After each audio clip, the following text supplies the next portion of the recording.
Woo! All right, here we are. It's Tuesday night.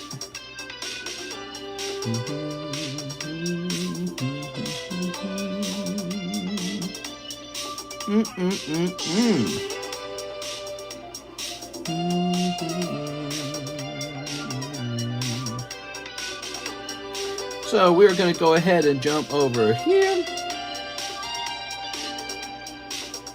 Wait a second, let me hit refresh. Let me go ahead and click on this.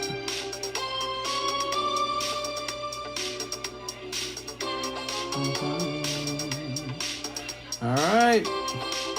We're putting the menu together. What's up, guys?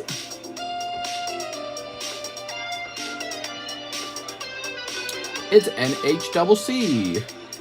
You were saying something to me. I can't remember what it was. Final Fantasy Restock. Paradise Dragona. Flash sale?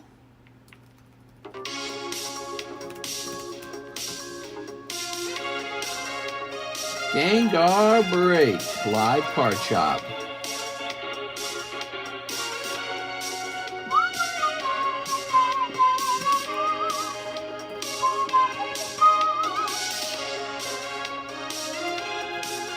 Alright, so Paradise Dragona is now a $79 box. There you have it. Final Fantasy Restock, Paradise Dragona Hot Sale, Gengar Break, Live Card Shop. Cool, man. How about that Final Fantasy? Hidden Trials is coming back. $5 for Hidden Trials Final Fantasy. Let me just double check it, by the way.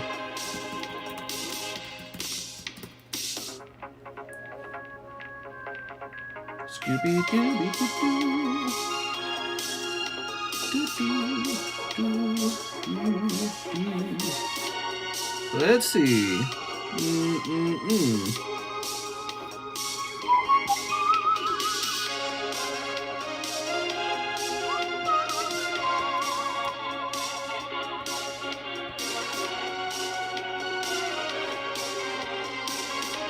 Confirm and pay. Let's see.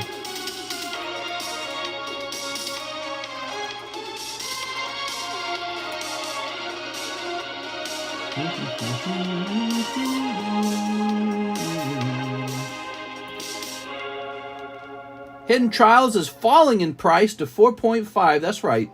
I'm trying to keep prices low.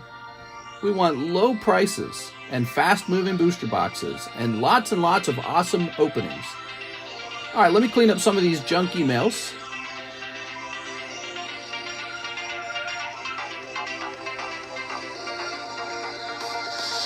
Lots of emails from my real estate agent.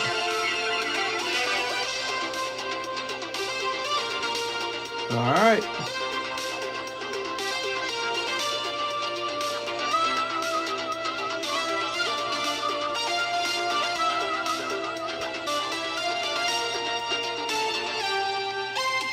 All right. I'm here. What's up, guys? Woo! It's Tuesday night, the beginning of the late night stream. It's 12:30. That's pretty late. I hope you've tucked your kids into bed, because we're going to talk about all kinds of adult things. Let's see. We'll jump this over here. Hit pause on that. And we're good. Lots of this beautiful Dragona. $79 for a sealed box now. If you want to open up a sealed box. All right. Prices, as you know, change based on supply. So I keep an eyeball on supply so I can drop it if I can. Again, we've got this Final Fantasy now for $4.50 a pack. It is cheaper. That is as cheap as the Final Fantasy Hidden Trials is going to get, so please enjoy it. Gengar Break. Ooh, look at that. Wow, what a discount. I know, what a discount. Wow. We're going to make this Gengar a little less intimidating.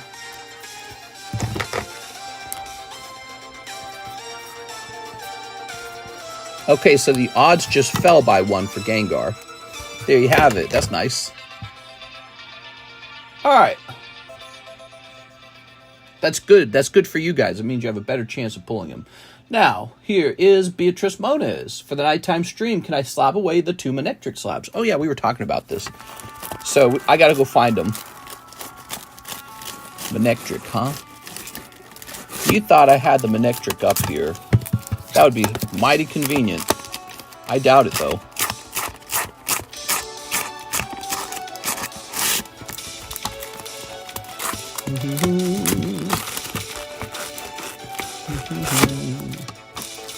You're a Manectric fan, huh?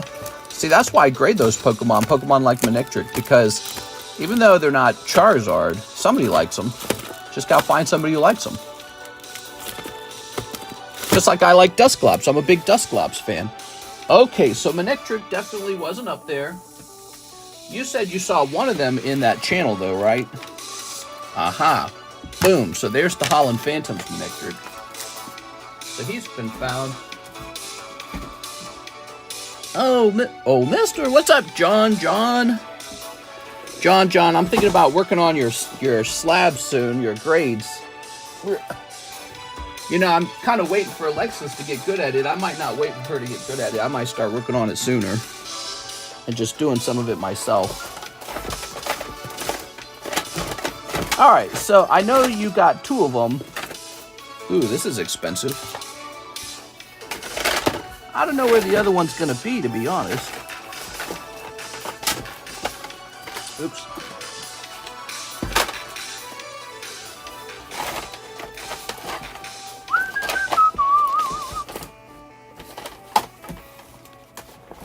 How about this pile back here, huh?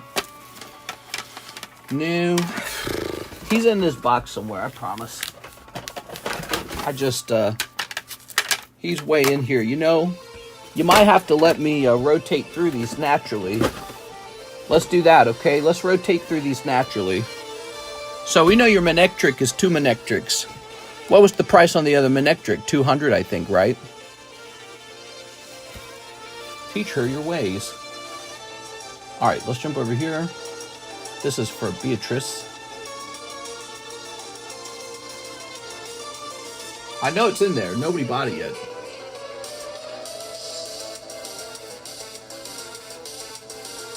September 24, Beatrice Moniz. PSA 10 Manectric. Times 2. $500, I think. And then what'd you send? You sent 45 maybe? You sent 40? Okay, so it should be down to 480.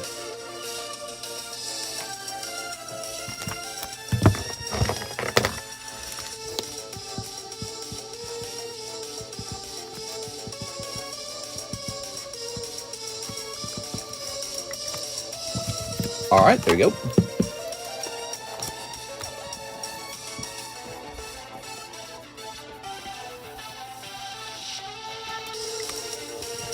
All right. That says the Manectric, it's just a placeholder. We got to locate it. It's in the, probably in one of these boxes. These boxes are so full, dude. They're so full. Well, we know you've got it now. That's what matters. Not here on the side, is it? No? Oh, yeah. Gengar's now 1 in 24, guys. Jump into that Gengar. Let's see him finish quickly. I don't want people to wait forever for him. Look at that beautiful Raichu, huh? Nice.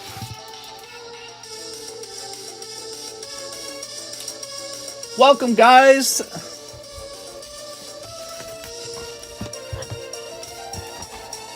Ain't bad. How about you, brother? You got soft hands, brother.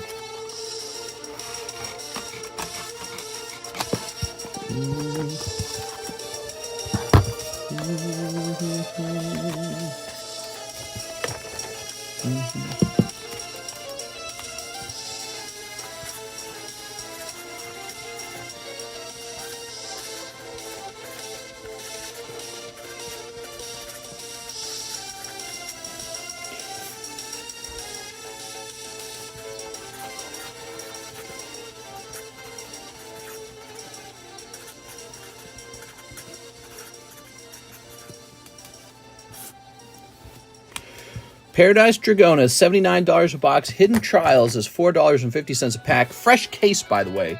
Still trying to pull that signature card. Here's Jose Arredondo, 2 Panini, 2 Mario Panini. All right, I haven't opened that Mario Panini in some time. I'd like to see if you pull something. How many in the vintage break? Okay, so there it is. I think it's mostly half full. 1, 2, 3, 4, 5. 5 people in here. It's all Terry Sherman. Terry wanted to see this end yesterday. It's going to have to end tonight. 1 Nintendo game pack. Oh, Nintendo game pack, huh? Okay. You know how to keep the Nintendo game packs closer. And then he says 1 NFL Prism and 1 round of Old Maid.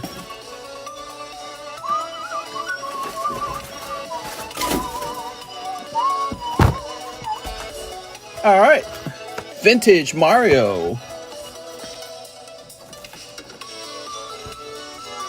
1 NFL Prism. I actually have baseball packs. They need to go back up on the menu. I just don't remember what they were going for.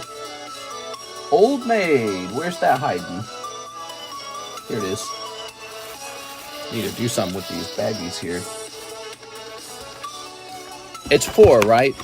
1, 2, 3, 4. Oops. So those are the Old Maid single pulls. I ordered your last Plasma Blast. Oh, nice. Where'd I put it? I think I know where I put it.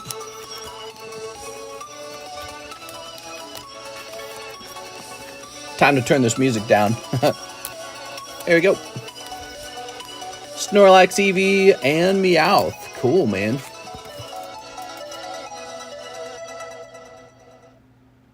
All right. Well, welcome, guys. I'm glad you're here on our Tuesday nighttime stream.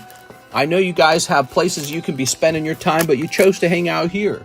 Let me go ahead and get this giveaway started. I'm going to hit refresh. Did I ping the Discord? No, I did not ping the Discord. Let me begin by pinging the Discord. My bad.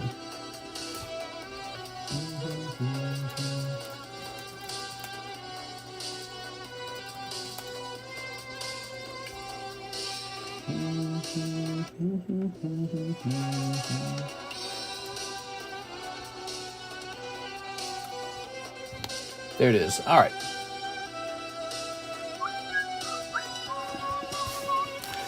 Oh, a little wave. Okay, look at these lovely guys. What do we got for you, Mr. Jose Arredondo?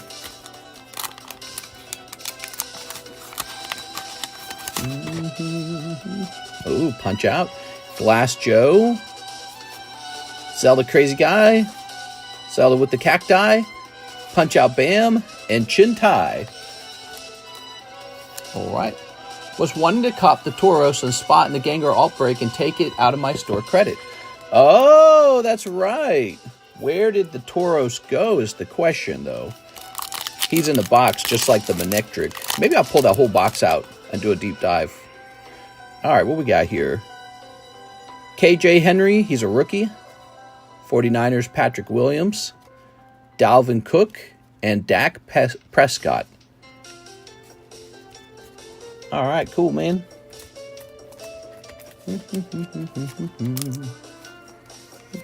Wow, I love these sleeves. I'm in love with them. They're the best sleeves. Those are the wide sleeves. Can't get enough of them.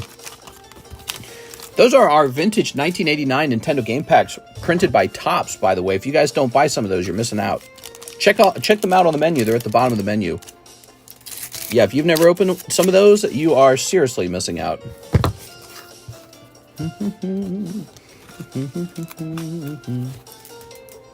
My friend pulled a Tom Brady rookie card before he was famous. Damn, that's cool, man. That is super cool. Wow, look at that. What a great round. Luigi and Mario. Okay, there's Mario. Here is the Luigi. Take a look around in here. Some cool stuff. If you held on to that card, I'm sure it's pretty expensive now.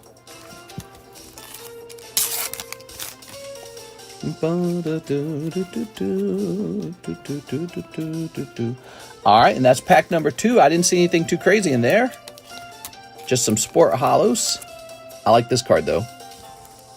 All right, cool. That's some Mario Panini. Here are some Old Maids, a round of Old Maids.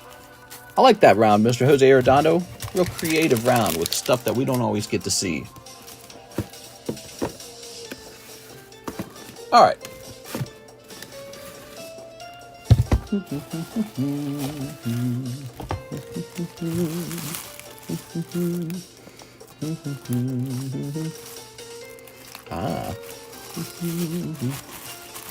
He took care of it too. He did. He kept it in an acid-free protector.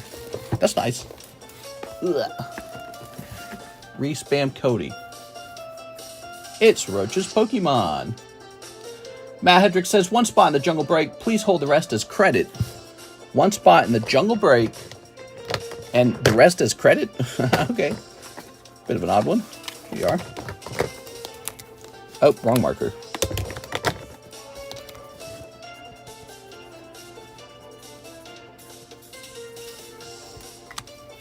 So that's $24. And now we need another card.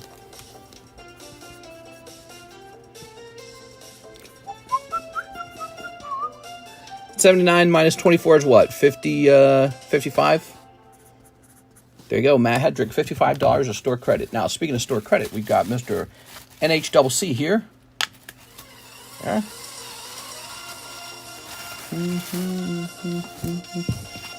There it is. I don't remember how you had oh, I remember. It was like a slab cancel or something like that. All right, so let's go find that Tauros. I got the whole thing at my feet now. Now we can really go digging. Wow, we got a lot of slabs.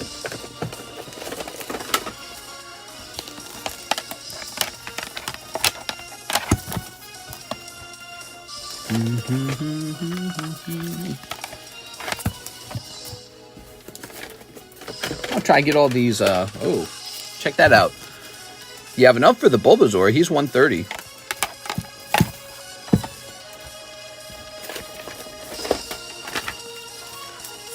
During Pokemon Boom 2021, how high did Jungle Packs get to? I mean, it all got pretty expensive, and it didn't necessarily fall. That's the crazy part. I mean, some of the modern cards definitely fell. There's no doubt about that. Nobody argues that. But plenty of the vintage stuff just stayed sky high. The only thing that the vintage did is it stopped growing sky high. That's all it did. It stopped growing sky high. And some of the overpriced Charizards that were like $1 bazillion, they crashed. So there were some Charizards going to the literal moon, and those guys crashed. But like sealed product, that didn't crash. Sealed vintage product didn't crash one bit. It's Dusclops.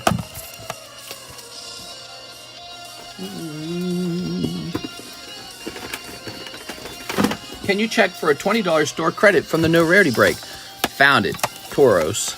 You know what I didn't find, though? I didn't find the Manectric we were talking about for Beatrice.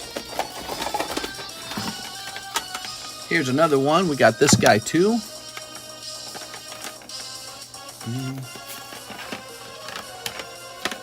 No one bought that Manectric, right? He said it was on the table. I didn't see it on the table.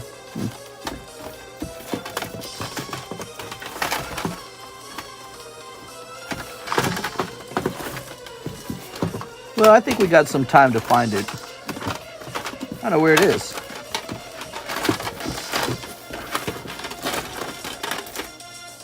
Oh, that's a fancy one. Scyther. That one's good.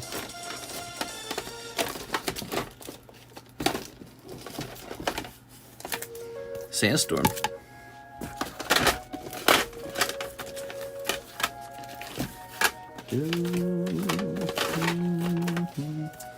That shouldn't be in there. It's too expensive.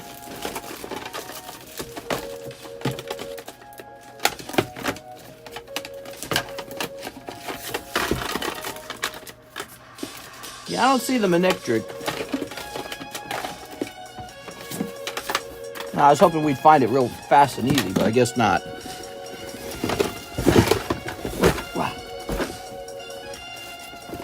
Oh, that's heavy as fuck, dude. Excuse me. Woo! All right.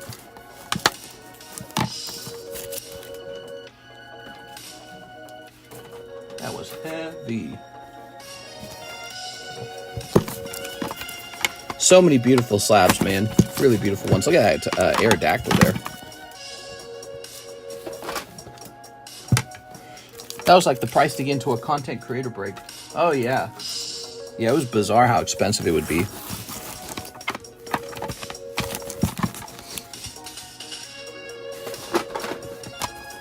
Yeah, if you want to be in like a Logan Paul box break.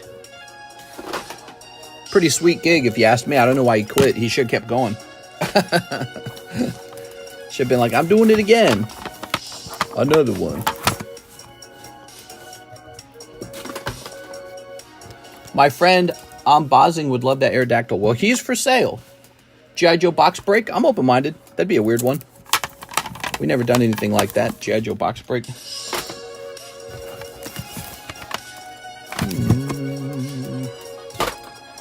All right, NHCC, we got you right here. And he said, do I also have $20 from the new Rarity Zard break change? Let me go ahead and double check that for you. Well, look at that. Yes, you do. All right, so you have a total of $200. You would like this Tauros right here, so 200 minus 70 would be 130. Okay, and can I get you anything else?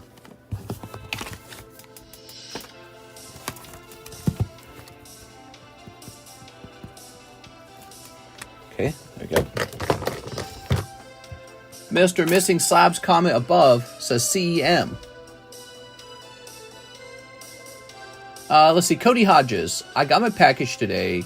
It was packaged very well, but I was missing 2 TCC slabs, a Lucario and a Gengar Old Maid. So they were TCC graded, right? And these weren't ones that you bought. These were ones that you got from the giveaways, right? Did you go by a different name at the time? How old were they is another question I have. They weren't a year old, right?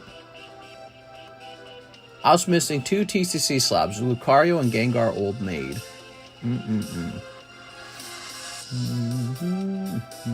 And a spot in the Gengar. Okay, you got it. So that's a $40 spot.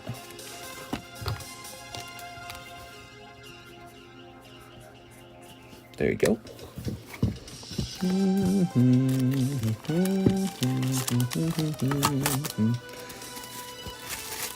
Let's see. Ah, spooky. Can I see the Japanese Kirlia art rare slab you had there with all those slabs? 1, 2, 3, 4, 5, 6, 7, 8. That's 8. So we're up to 8. The Kirlia, I just lost it. I just lost track of it. It's in the box again. I'd have to pull the whole box out and do that whole crazy thing where I was like digging through it like it was it's just this gigantic box of slabs. My eyes itchy. All right. Cody Hodges, huh?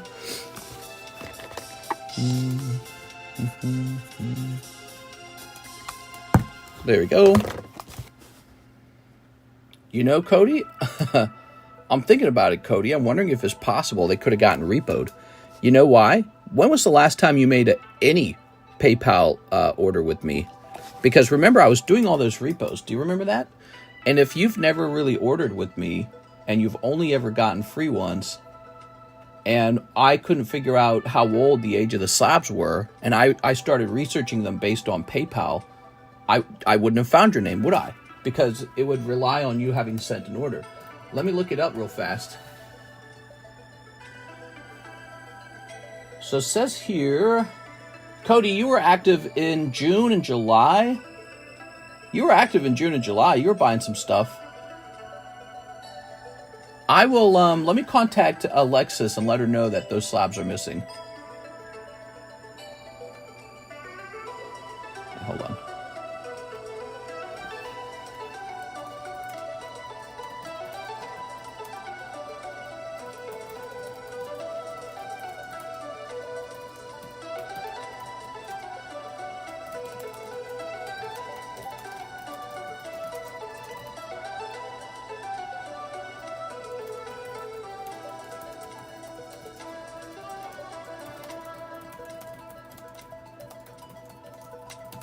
Okay.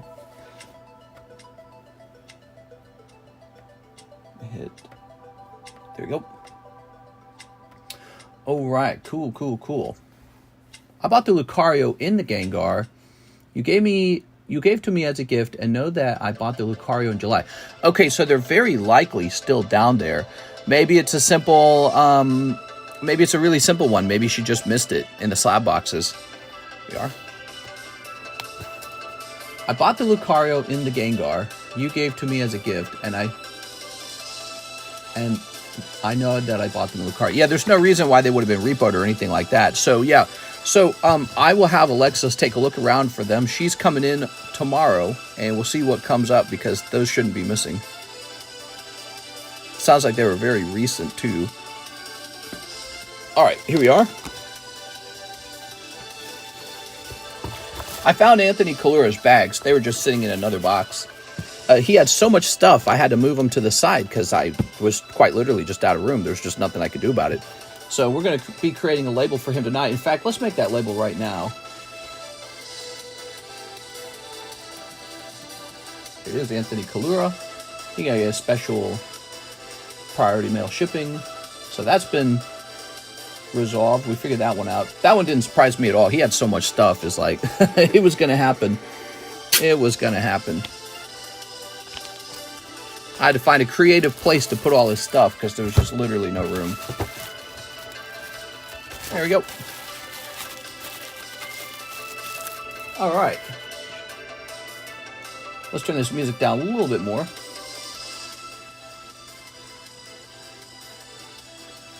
So Matt Hedrick is done, and now we have an order from Todd Peters, last plasma. Ooh, all right. Good luck, man. Plasma Blast, everyone. One whole pack of Plasma Blast for Mr. Todd. All right, Todd. What do we got here? Oh, that could be a hit. You might have gotten a heavy pack, or it's just that blue color border. But to me, it's looking like a hit, dude. Let's see. We got Remoraid, Ducklet, Surskit, Larvesta, Shelmet. Oh! Wow, it's a good thing you bought that last pack. That is a textured card. That's going to be a big hit. Wow. Oh! Wow, man. You know, people were buying these a long time ago, and we just didn't find anything, is what I remember. And so I was hoping one of you guys would open it. None of you guys wanted to have faith and open it. But Mr. Todd took a chance, and I knew they still had to be hot. I mean, we never pulled a full art, so I knew they had to be hot. So I wanted one of you guys to open it, and Mr. Todd stepped up. Good for you, Todd. Yeah, I knew these were hot. Look at that. Beautiful, man. All right, here's Galele, Obama Snow. So lucky, man. Look at that beautiful Jirachi. I'm going to keep that. Yeah, you should. As you should. Here we are. Makes me wonder if there's anything good in your other pack, too. Here we are. The one you got in your bag, but wow, that is so cool. All right. I really feel like not that much got pulled out of these packs. Mr. Todd, but now we have some hits. Todd, that's going to be a clip. Fortune favors the brave. Yeah. Oh my God, dude. Fortune favors the brave. Okay. And take one more look at that. That's Mr. Todd Peters pulling full art Jirachi out of our Plasma Blast packs. Congratulations, dude. Yeah, people were so racist against these packs, man. They were so lovely. I ain't buying that. All right, let me go ahead and give this to Mike's side.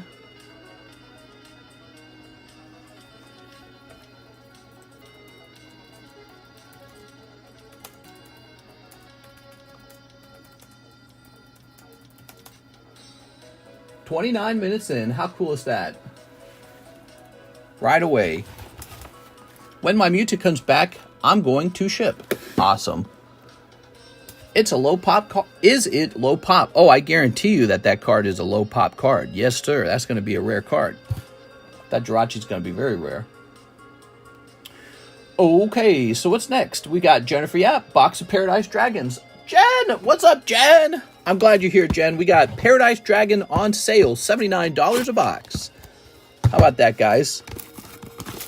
$79 a box on the Dragona Paradise. Yesterday was the first day we had it, and now we're on to the second day. What's up, mister? What's up, chat? What's up, Sicko Soso? All right, Jen, apparently the Latias is an SAR, but also we want to pull that special-looking Executor. So you got to pull that for us, okay, Jen? Here goes. Welcome, guys. We got 80 whole people, 30 minutes in. Must be a slow night. That is Tuesday for you.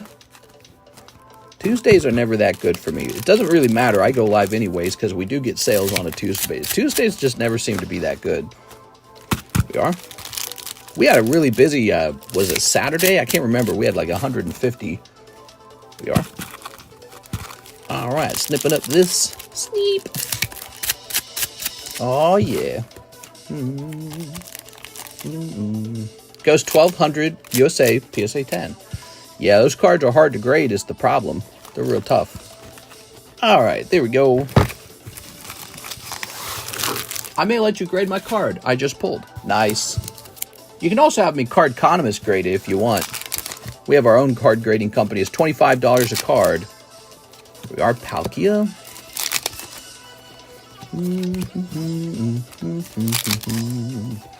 Cold. Here's Cyclizar. Tell T hi. Et two. I never et two of anything. Here's this cast forms. Here's a cold one. Here's the bridge. Oh, David's buying that Kirlia. Oh man, David, you gonna make me dig for that Kirlia? Oh man, that's gonna suck. Here's this. All right. Just give you your money back. I don't even want to sell it. All right, there we go. How much does it go for by itself without grading? I bet it's like a $45 card or something like that. The card's worth a lot more once you grade it. Typically because once you've graded it, you've authenticated it. People are like, okay. Plus, because that card is lesser known, people aren't always searching for it. And especially ones that are ungraded tend to be in very bad condition. So people who go shopping for them are going to go shopping for one that's graded. Here's Latias. Cold. Man, this room is so hot, dude. Oh my god. There we go. This is so hot in here. The bridge! Not the bridge. That's what I pulled. I pulled a bridge. Alright. Never burn bridges, guys. Except for when you do. Oh, yeah. I'm going to turn my fan on in a second here. How is it so warm in here? It's because the AC's not kicking on. That or my wife turned the AC up. She turned the heat up. Alright, there we go. She's always doing that, you know? She's always going, ooh, it's too cold in here. I'm going to make it warmer in here. Son of a bitch! She thinks it's cold back here. It's not. It's hot back here. Alright, there we go. Miss Jen, what happened to the fly? Well, I don't see him flying around anymore. He must have left or died. How much energy could one fly have? They're so small. Alright, so Jen found more Gen bags laying around in here because we were searching for Anthony bags. So you got more Gen bags. I told you we're shipping your stuff out. You got these big priority mailboxes coming. It's really comedic looking. It's kind of crazy thinking they're full of cards. Kevin Vu, he says Jungle Spot. Kevin Vu.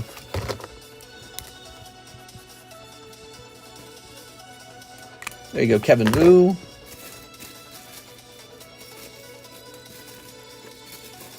There it is. He smacked him. What do you think about Springfield, Ohio? Ohio. I think it sounds like it sucks. I don't know. I saw a video of people from Springfield, Ohio complaining. So, that's about all I can tell you. There we go.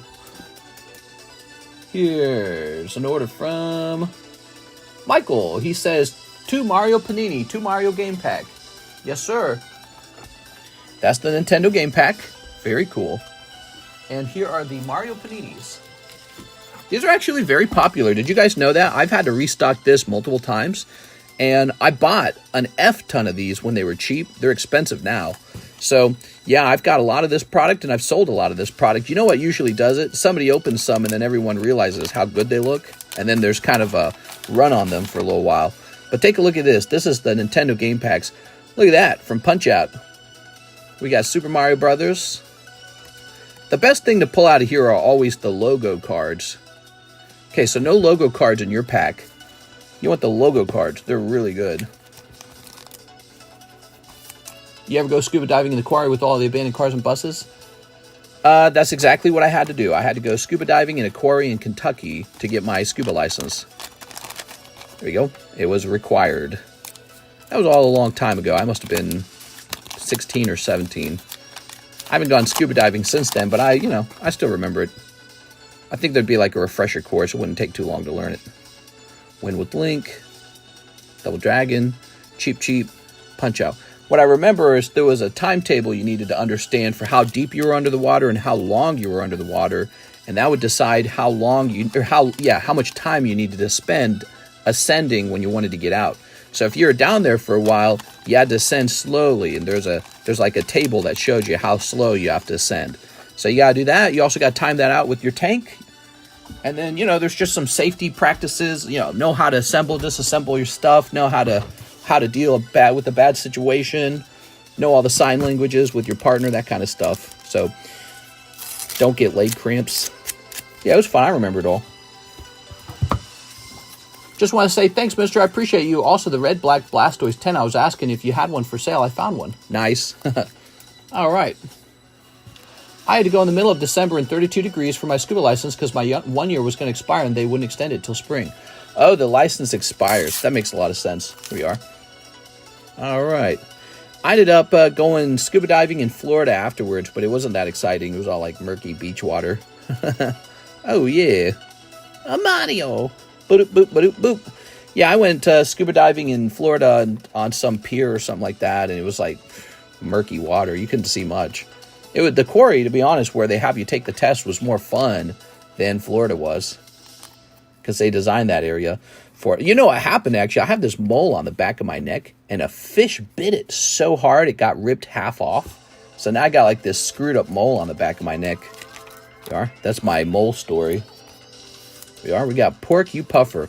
Because there's those big fish. They like to have big fish at the quarry so that the scuba diving's fun. They thought this mole on the back of my neck was a worm or something. Ouch. The license doesn't expire, but once you complete your pool dives, you have 1 year to take the open water dive. Oh, we are. Yeah, I haven't done anything like that in a long time. Karis is very interested in learning how to scuba dive. She's all fascinated with it, but I'm like, I can take it or leave it. It's not the most exciting thing for me. Look at this, boo. What I remember is it was a lot of trouble because you had to pay for all this gear. You had to lug all this gear around. And then you're under the water for an hour, and then, you got just all this work just to float under the water. And it's like, man, I'd rather just lay on the beach at that point. I gotta be under the water just to look at some fishies. Just turn on the Discovery Channel or something. We got 1080p cameras now. There we go. Yeah, I don't mind swimming. I think swimming's fun and all, but, breathing that dry air from the tank and all that is just sort of like, it's okay.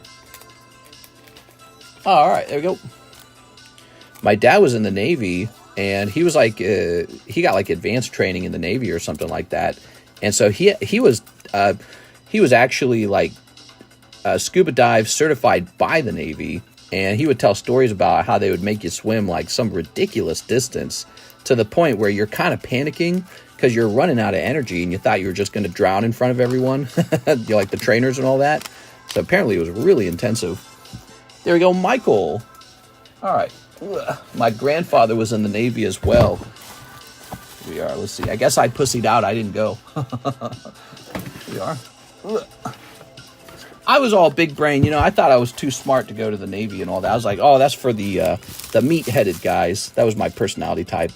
I was too snooty for it. Looking back on it, I really should have gone. There's so many benefits, and you know, it's a exciting story to tell. All the things you got to do or see while you're in the Navy or whatever it is. You join whatever branch of the Army you are, the branch of the military.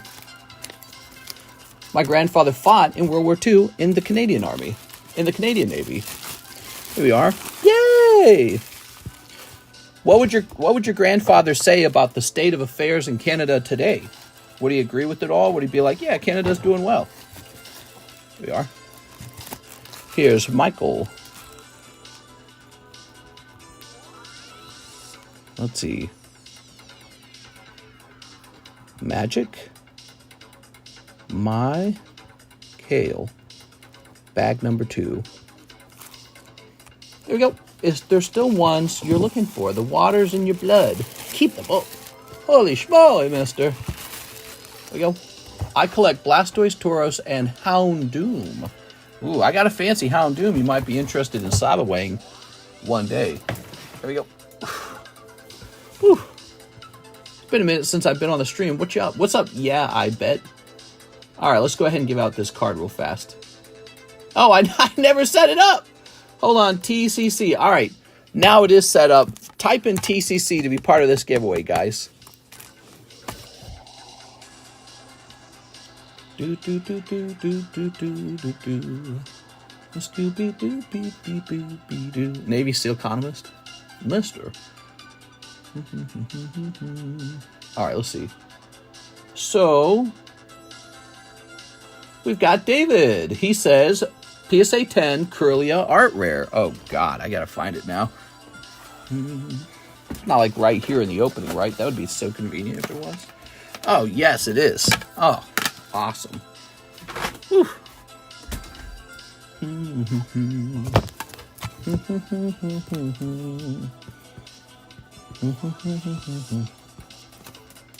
All right. Well, look at that. We shot up to 100 viewers. Okay, let's hit roll it. Roll it. Here's Joseph Jones. Joseph Jones is here. What's up, Joseph? Today's been a good day. I sold one card for $3,500. So I pretty much met my sales quota, let's say. Anything extra we do today is extra.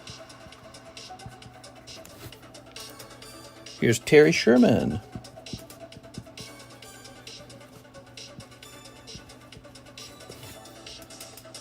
Quantum Wolf, that's Bryce Wolf.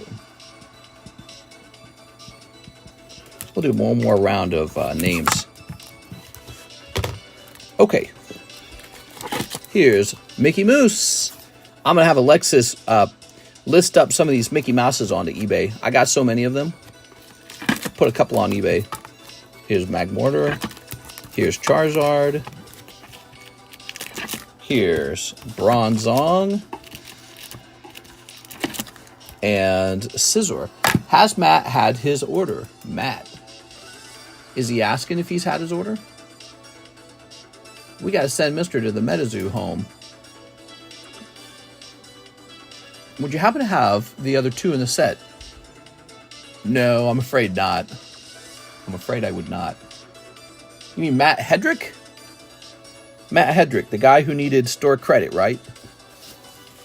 I did do Matt Hedrick, didn't I? Says Matt Hedrick, $55. I believe I did do him, yep. Okay.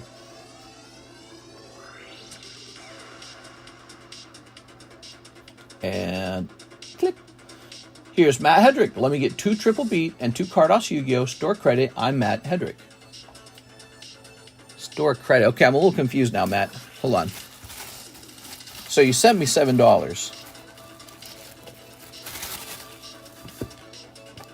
That makes this 62. 7 plus 5 is 12. 62. Then you say you want 2 Triple Beats. Okay. And 2 Carddass Yugioh. All right, here they are. All right. What do we got? Okay, now I don't actually know what these cost. I think that these are $2 and this is like $2. But let me double check it. Carddass Yugioh was $3.5. That's $7. And then these are $2 each. These are $3 each. So that's 6 and 7. That's 13.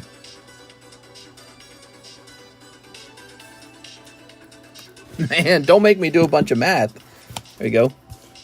You're like sending me $7, but then spending $13. That's too confusing, Matt. All right. You got $49 left. Hey, not my Queen Kendo. I'm organizing my slabs. All right, there we go. Let's see what we got.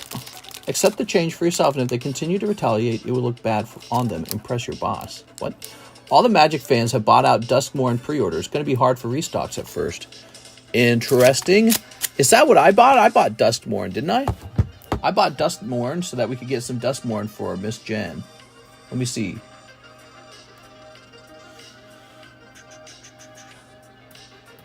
Dusk. Click.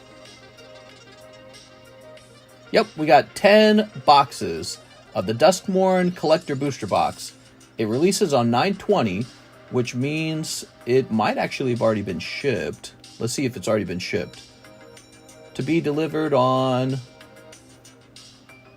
No, the shipping label has been made, but it's not actually gone out. Okay, so they're probably not going to send it out until the release day. That's how it goes sometimes. All right, here we go. I'd recommend Bloomborough, which is out now. We're just going to wait for the brand new set to come out. I don't want to go too deep on Magic. I don't understand Magic as a product. All right, there it is. There it is, Matt Hedrick. Matt, those 2 packs of Triple Beat were cold. They had nothing in them. That sucks.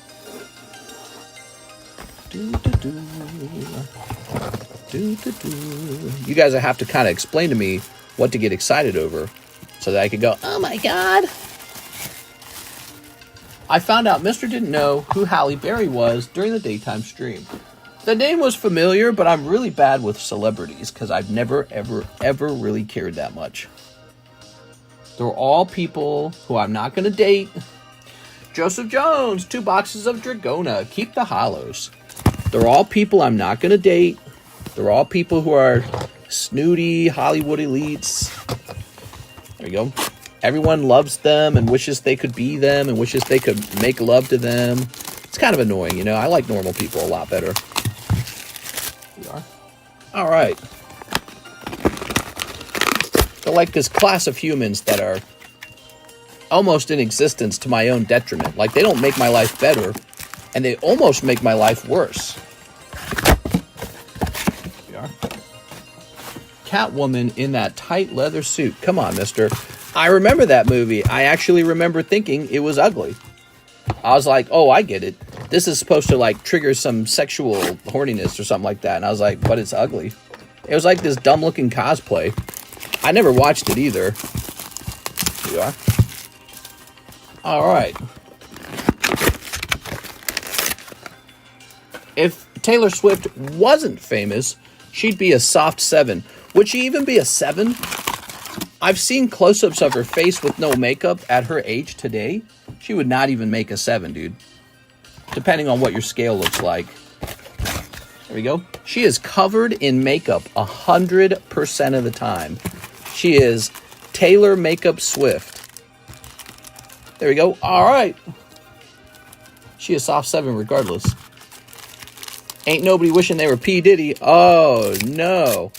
All that partying. He thought he could just do whatever he wants. Here we are. There are limits to what you can do. It's like the Epstein guy. Same sin, same crime. I can just do whatever I want. I'm rich. Idiots, dude. All right, here we are. Living like predators. Predators, man. I saw a video of him beating a woman until she went limp. I can't believe it. It was like played on. It was played on like a mainstream news too. It had her like kind of blurred, and they show her go limp after he was beating her. And then he drags her away. I was like, what the fuck? Am I allowed to watch this? I just watched a crime scene. That he's toast, man. He's an awful person. I don't care what his music is. Honestly, I don't know what his music even was. Here's Execute. All right. Wake up in the morning feeling like what? Is that a lyric P. Diddy? It's because she early gray, huh, Kendo? Nah, she just had blonde eyebrows. Girls just color them in. Here we are. She's like so freaking wealthy. She's definitely the top 1% of the 1%. She's precisely the person that Bernie Sanders complains about. Look at this Cyclozar. She doesn't care about you. She doesn't think about you. She flies her jet airplane 15 minutes to avoid traffic, dumping tons of CO2 into the air, or whatever it's called. And then she cries about global warming. She's an awful person, man. She's just another rich elite in my mind. And I've heard her music. I'm not super impressed. I feel like it's lowest common denominator music. It's like Starbucks music. And I don't mean to say that just to beat up on people who like Taylor Swift. I mean, I've heard a lot of music. I'm 35 now. I'm allowed my own opinion on it.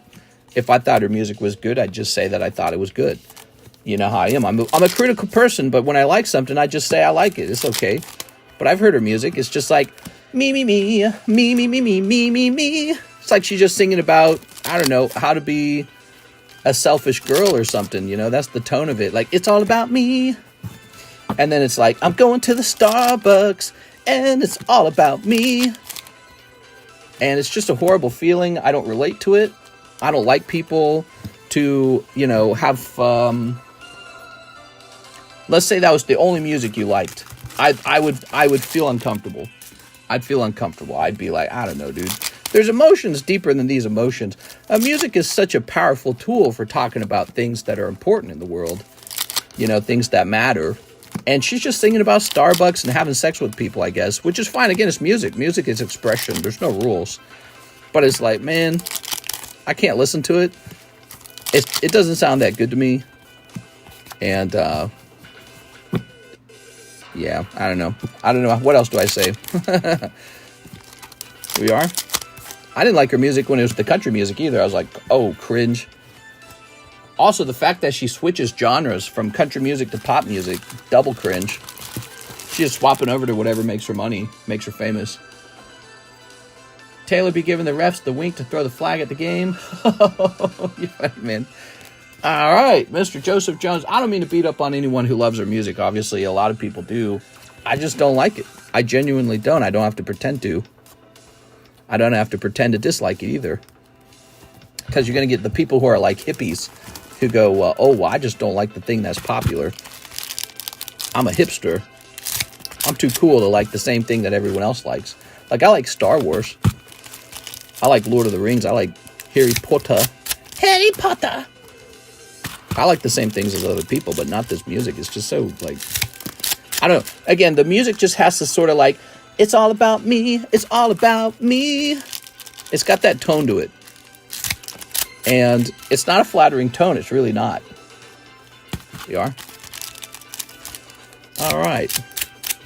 But it definitely feels like music you're supposed to listen to while shopping at Baby Gap or Kid Gap. And it just makes me want to throw up. With your, you know, your stupid Starbucks coffee and your stupid shopping cart. It just, I don't know. I couldn't get far enough away from that feeling. Here we are. Taylor is the next Madonna. She's going to scrape and push everyone out of her way to stay relevant. Who knows? I don't know. I feel like she's got an easy time right now because she doesn't have a lot of competition, to be honest. I don't feel like there's many modern girl artists pumping out good music. Like, who's our alternative? Miley Cyrus? Yikes. Now I'm going to offend more people. Hey, I like Miley Cyrus. You're a jerk. You know? All right, give me the lady who sung Barracuda? Give me some ladies like that, dude. Oh, the Rude. You ever hear ladies from like the 80s when they sing? They got like more, I don't know, like animal spirit or something going on. You are? All right. Miley does the tongue thing. She's wild and crazy. Sure. So are STDs. They're pretty wild and crazy. They are. Bro, Miley, hella gross. What's our alternative? We don't have any alternatives. So she's going to sound like she's talented and good because she doesn't have any competition. I hate that she's a Nepo baby, too. Isn't that annoying? She's a billionaire Nepo baby telling you who to vote for. And the worst part is I don't even like her music. I'm forced to live in a society that listens to her music and calls it good. It's the worst. It's like so annoying, actually. We are. Oh, yeah. Very nice. All right. Ooh. I don't like conservative sounding music either. Like, have you ever listened to Radiohead? That's one of my favorite artists is Radiohead. See, he's kind of mainstream, right? And he sounds kind of like, like jazz art museum or something like that, right? That's the sound he gives off. He gives off like a jazz art museum. That's not conservative sounding music. I think the conservatives listen to like country music and rock or something like that, right? But she just sucks, man. I don't mean to upset anyone who really likes her music, so I'm sorry. Flapple, your love of music is valid. You can love anything you want to love. We'll call it a guilty pleasure. I listened to Hawk Girl. Yeah, she apparently had a podcast. What the hell?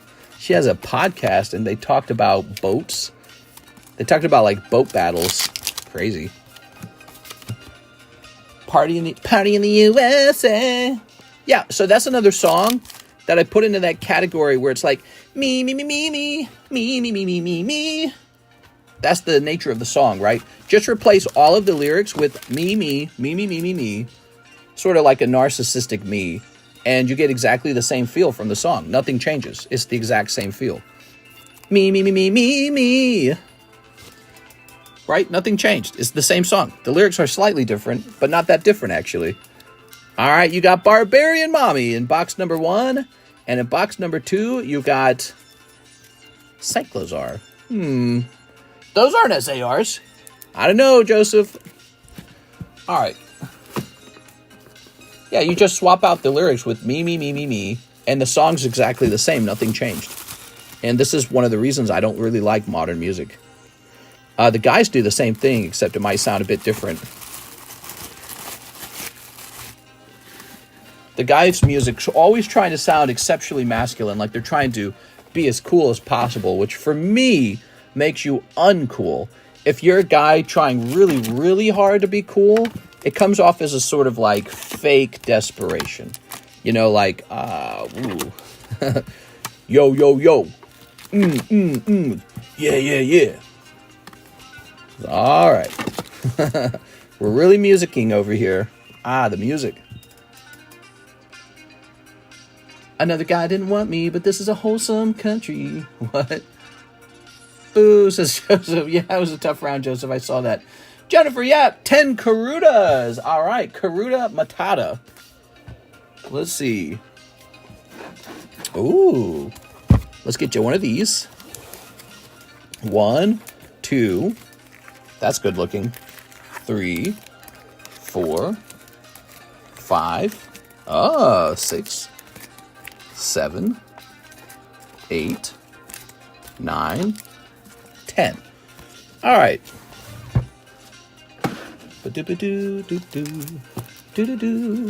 Oh, vintage Hitmonlee.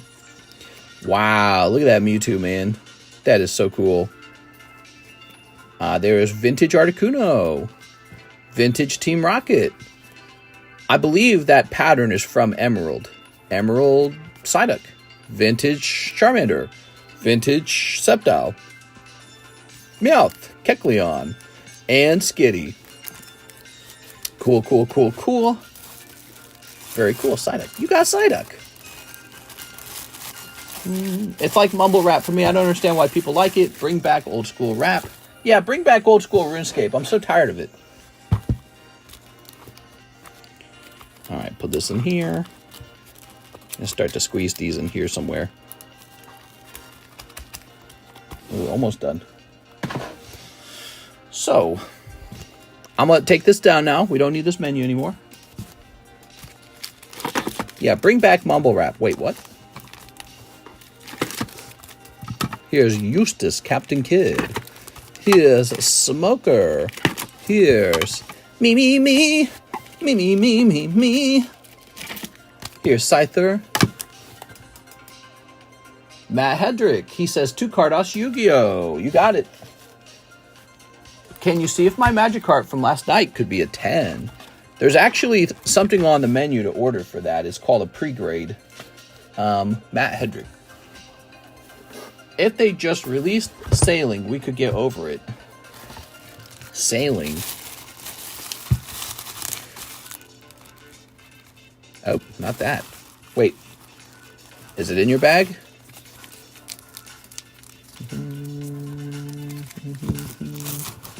We need 90s William Smith rap. They actually have to rhyme without swearing. I don't know. I mean, I think not swearing is not necessarily the trick either. I want to hear some original stuff, you know? I don't think Starbucks music is like original. It just sounds kind of like a good product, essentially. It's a good product. Starbucks loves it. White girls drinking Starbucks love it.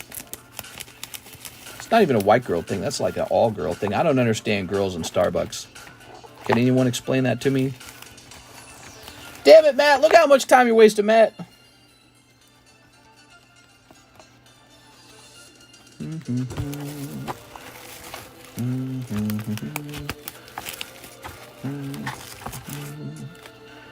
I think you put it in the Cool Kids box. I think not. I don't see it in here.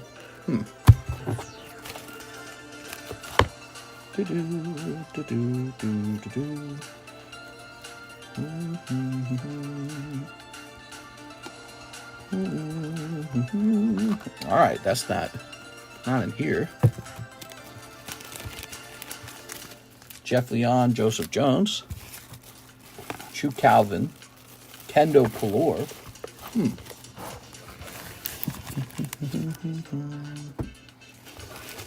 Matt Hedrick, you didn't have like a box by chance, right? You just had that one bag? Wait, you didn't already tell me to send it out to grade, did you? Oh my God, Matt, you're killing me. Let's see. I'm not gonna find it like right here, am I?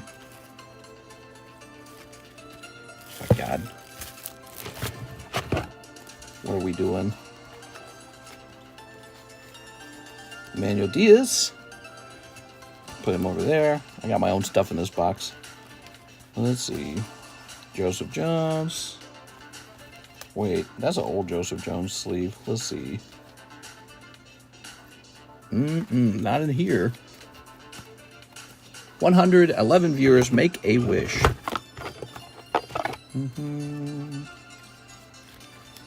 All right, not in there.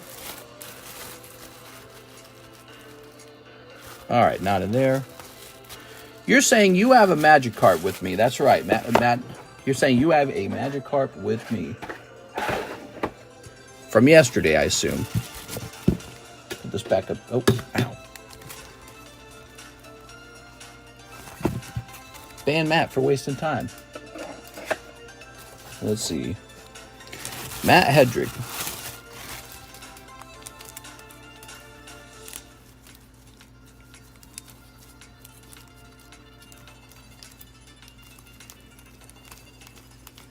Did I just not see it the first time? Oh, not in there. Not in this bag. Did you have a second bag? Is that what's going on? Matt Hedrick.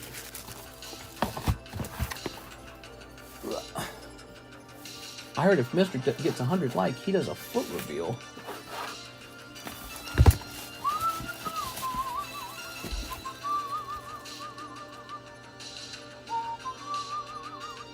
The Matt Hansen box. Oh, this is awful. Cool Kid box, says Akimon. Akimon says Cool Kid box. All right, let me go back to the Cool Kid box. We were just in it. Joseph Jones, Jeff Leon.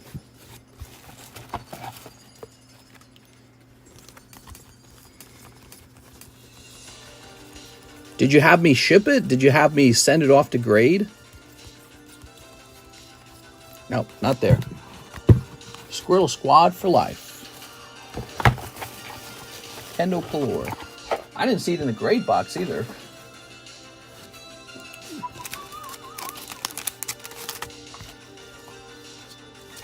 That's cool. It's in my bag, says Hermes. In the bag. Do you have a bag like these? Is that what you're saying?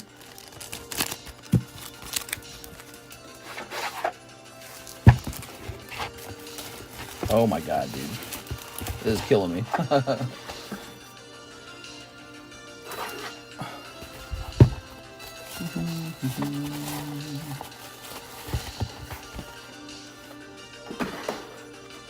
No, not Paldea. It seems you skipped it. So wait a second. It's not Paldea Evolved. Oh my lord. Wait. You're asking me to find a non-Paldea Evolved Magikarp. Is that right? This? Oh my god, bro. We just spent like 20 minutes hunting that down. He's off center. So when you're in a break, you can just rewind the break and look at the card when it gets pulled, and then look for centering. If you really want me to grade your cards, you can hire me to grade your cards, pre-grade them essentially.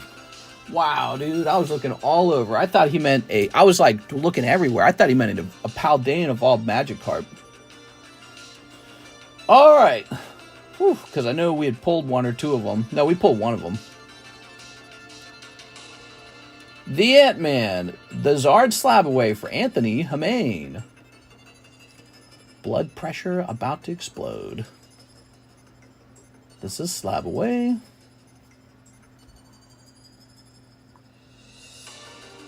Anthony Hamane. And that's why we do a little fee for looking your cards up and grading them, because it's like people could ask me to do that all day. This is going to go down to $660. Thank you very much. Why my music pods? I'm right here. All right. Whew. Collaboration. New. How do I get these ads, dude? These ads are so bad. Next up, we've got an order from Joseph Jones. 10 Paldea Evolved Blisters. Keep the hollows. Time for redemption. Yes, redemption time. All right. This episode brought to you by Joseph Jones. So 10 of these, huh? 10 of these. Oh, right. We already pulled one out of here, huh? Okay. Put this back over here.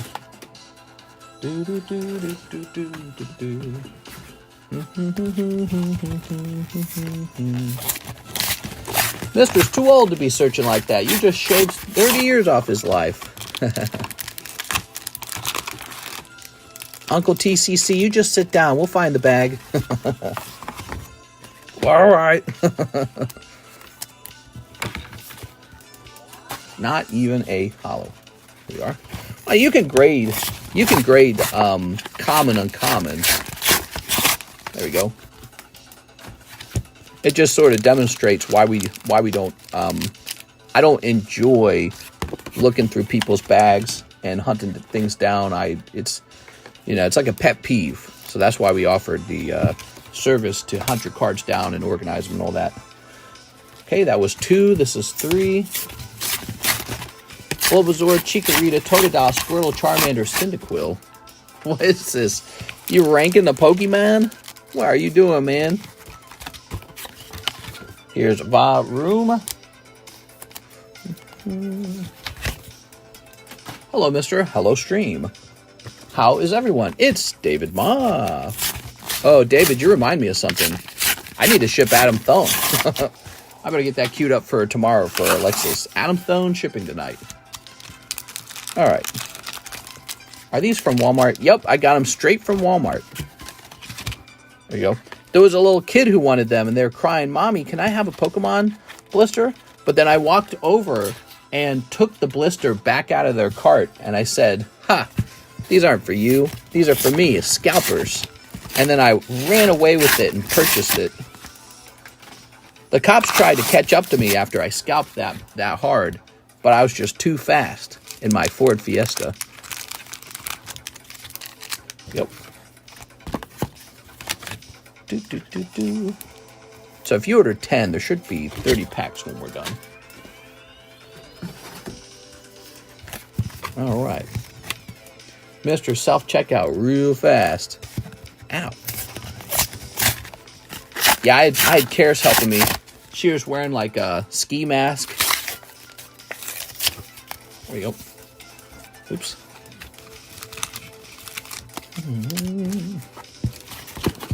Ooh, Tinky Ton. Bazzoink.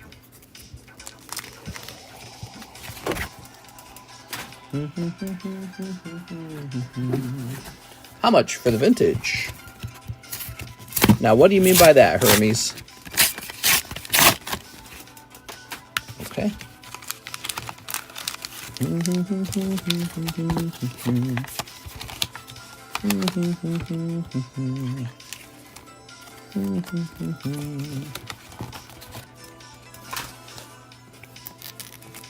We got 1, 2, 3, 4, 5, 6, 7. That's 7.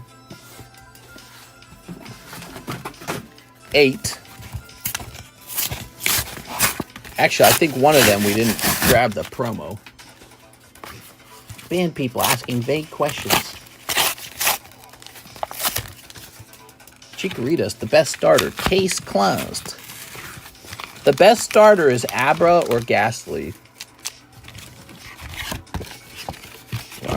Oh, Tink-a-Tink. All right, you ready? 1, 2, 3, 4, 5, 6, 7, 8, 9, 10, 11, 12. That's 12. Oops.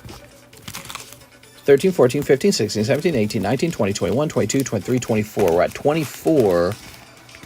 So we need 2 more.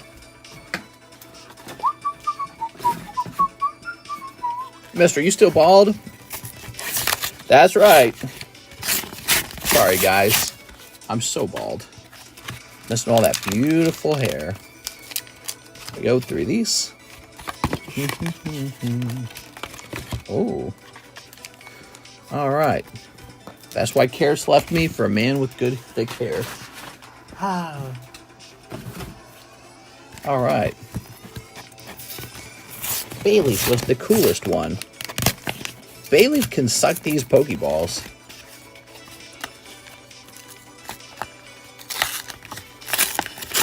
Alright. Bayleaf's a seasoning, dude. Alright. Alright. You know what Bayleaf was good for? Nothing. Getting set on fire. Bayleaf is good with like some chicken and rice. Alright, there we go. Do you work at Walmart, mister? Yeah, I work at Walmart. That's how I get these good Pokemon deals. I work at Walmart and I scalp the shelves. Okay, you guys ready? Alright, here goes. Snipping this up. Barum is the greatest Pokemon ever conceived. There we go. Alright. I make a curry beef with Bayleaf. That's right.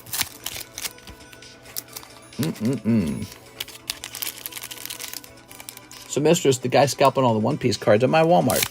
Walmart sells One Piece? Ah, that's crazy. There we are. One Piece at Walmart. What's that like? Okay. I just learned the mythical birds are 1, 2, 3 in Spanish. Mind blown. Nuh-uh. Zaptress. Articudos. And Moltuno? That was rough. I didn't know how to say that one. Moltuno. Beat him up. Here, let's fix this light. Alright. So, here goes. We're going through the first half. He said, donate the holos. Joseph Jones, send those orders in, guys. We need some hot clips tonight. Send those orders in.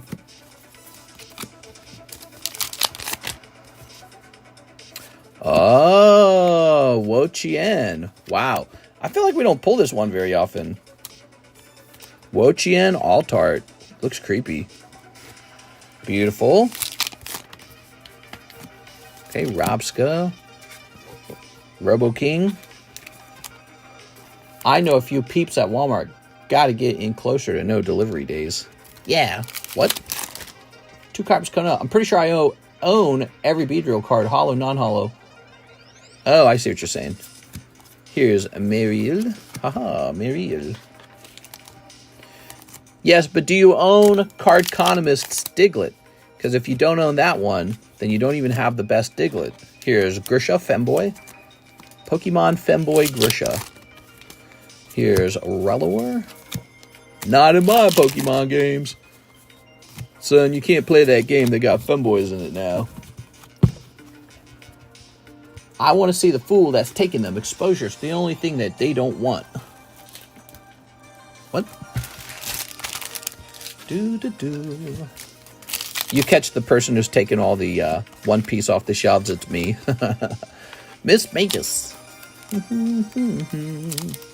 got the Biglet. No, you don't. Liar. Grisha. All right. Well, you're really picking up the femboy now. You got the alt-art Grisha. Wow, you got 2 full arts out of there. That's pretty good. Almost as good as pulling Magikarp. You guys remember when we spent 20 minutes looking for Magikarp? I remember. That was a while ago, though. Like 10 minutes ago. All right. That's the first half of the box. Mr. Joseph. Oh, Grisha, Miss Magus, Grisha, Meryl, Slowking, Wo-Chien. Pokemon really said, give this man both Grishas. I think Grisha's got a crush on you. There you go. Never forget, says Joseph Jones. What? What are we never forgetting? There he is, loading his cart, that old ball guy. Wait, is that Mister? I'll buy all the Walmart packs and then I'll sell it back to them. That's why the the new PlayStation is so expensive. They made it expensive so the scalpers can't get a cut anymore. They said if someone's going to scalp PlayStation, it's going to be Sony. They got tired of those scalpers buying them at a cheap price. They said, yo, you know what? We'll start it at an expensive price. How about that? There we go. Never forget, wasting time looking for a bad Magikarp. The new PlayStation is not expensive. Yeah, well, your mom gay. Your dad a lesbian. Oh, got him. Ooh, yeah. And they're eating the cats. They're eating the dogs. They're eating the pets. All right, you ready? Holos. Just what the doctor ordered. More like the Noctor. We got Cerulean Forwardtith. All right, we got Forwardtith. Sony TVs are more expensive than, say, Samsung. What? How about the price of TVs now, guys? I went to the grocery store, and they had a $200 Mega TV. I was like, when did grocery stores start selling Mega TVs, and why are they so cheap? Here's Iona. Look at this.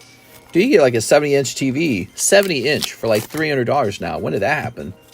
That's despite inflation. What do you think of that? They're just printing TVs like they're nothing now. Remember when a TV of that size was like over $1,000? 100-inch TVs are the future. Yeah, perfect. Better radiation. There we go. Better brain damage. Parkinson's disease. All right, all right. Bidenomics. Here's Tinkatink. Here's Brigatito. Meow.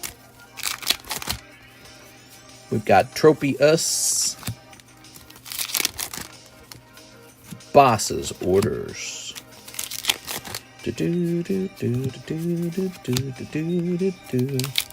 Remember when VHS players were $600? Pepperidge Farm remembers. Here's Iona and Skeledirge. This round has been tough. Last pack. Come on, we need a hit. Wow. Was it just me, or did he not really get any ARs at all? Did he get any ARs? Let me double check. All right. Yeah, you got Miss Magus. You got Meryl. Wow, there are so many ARs in this set. It's unbelievable how many there are. All right, there you have it. Joseph Jones. That first half was pretty fire. You kept getting alt arts. Second half was cold, though, evening it out. Did you say you didn't like these cards here of a room and Tink-a-Tink? I'm going to set these here, unless you change your mind on that. And then let me grab this. Ugh. Those are perfect fillers. It's 1 SAR per 3-pack, right? What are you talking about? Yeah. I bought a sealed 1984 Charlie Brown VHS. All right, Grandpa. That's some literal Grandpa card investing. Grandpa collectibles investing. I like Charlie Brown, but I'm not buying sealed VHSs of Charlie Brown. Are you crazy? All right.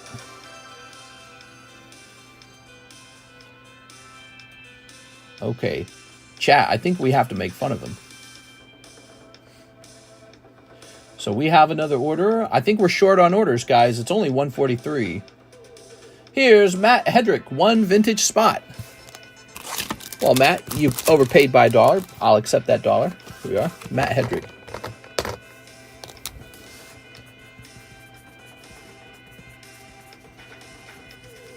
Matt Head, Shoulder, Knees, and Toes Rig.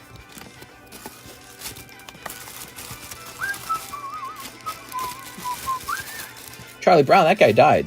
Yeah, Charlie Brown, you know, he got into that abusive relationship with Peppermint Patty, and he couldn't take all the pressure, and he ended it all, if you recall. Poor Charlie Brown. Charlie Brown, a boy named Charlie Brown. Here's Slowpoke, Pokemon Nintendo 64 Stadium from the yellow deck. Reverse Holo Cosmog. Dust Noir. Blasty Boy. We have an order from Brock Becker. Pokemon English 151 booster. Pokemon Japanese 151 booster. Grabbing that. Final Fantasy Hidden Trials. All right, Hidden Trials is back in stock, everybody. And it is on sale. And where did I put it? Where the F did I put it? Oh my God. How do I lose? There they are.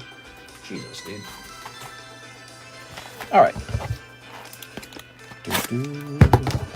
Scooby-Doo. That's it. Hidden Trials. We need the signature out of that set, guys.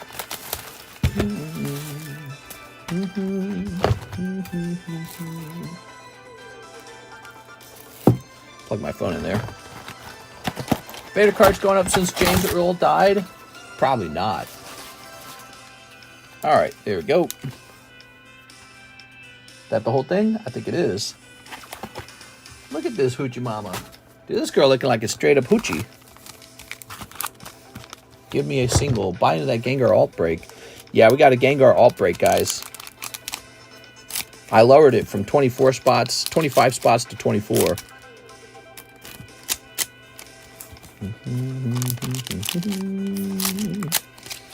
There we are.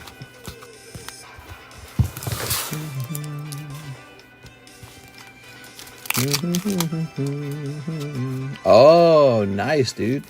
Master Ball Ekans.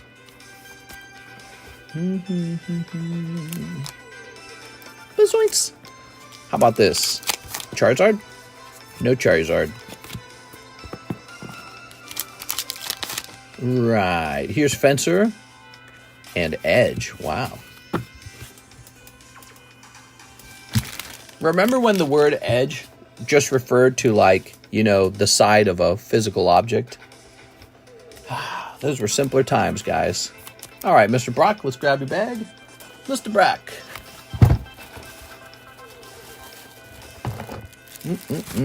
The odds just got better. What?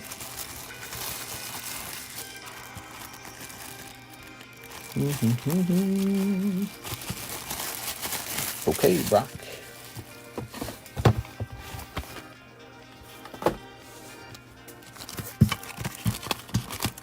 We're just one Gyat away from breaking this Jungle Booster Pack. One Gyat. That's it. We're out of orders. I had fun. See you later, guys. Here's this TCC break.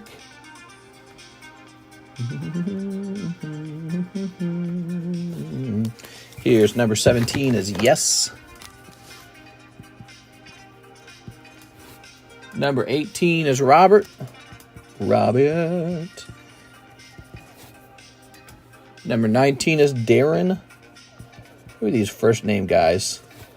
And number 20 is Mr. Muhammad. You got it. Hey, there it is. Free card. Let's see who gets it.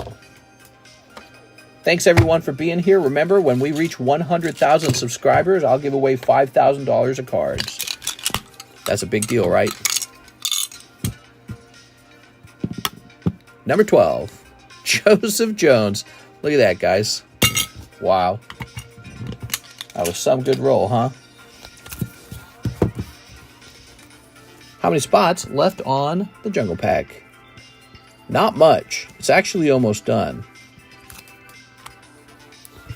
All right, Joseph Jones.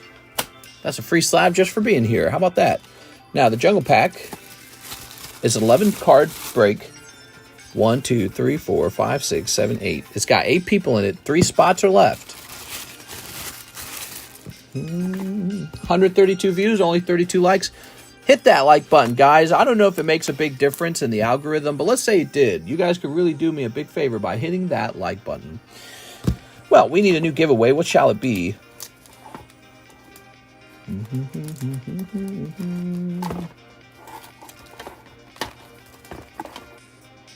Let's give away this one. All right, we got Garchomp, Holo, Thai language. Why did I even grade that? I just thought it looked cool. That was it. I was like, grade it. I'll do a vintage break next month with me. You did pretty good on the Plasma Blast, huh? All right.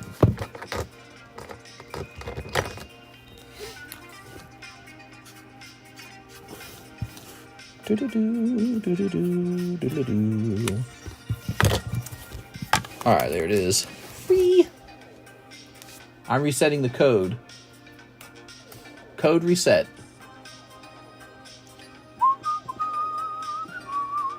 Says I'm getting a delivery at 9 p.m. What in the world is being delivered to me at 9 p.m.? That's crazy.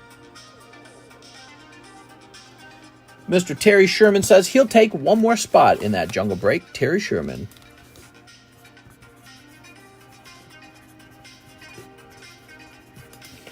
All right. So the big news, guys, is we have Paradise Dragona at $79 a box. We have not pulled some of the chase cards out of that set. So we are raring to get those cards pulled and make a nice video out of it.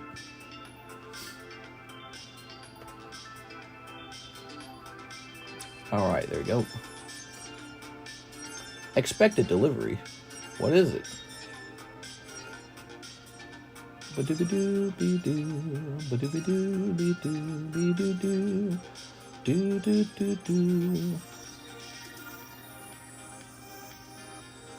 Something from Ohio.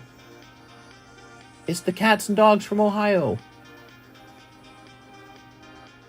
What's this? PSA, close that. Actually, how close is PSA to finishing my other things? Free slab? Yep, free slabs.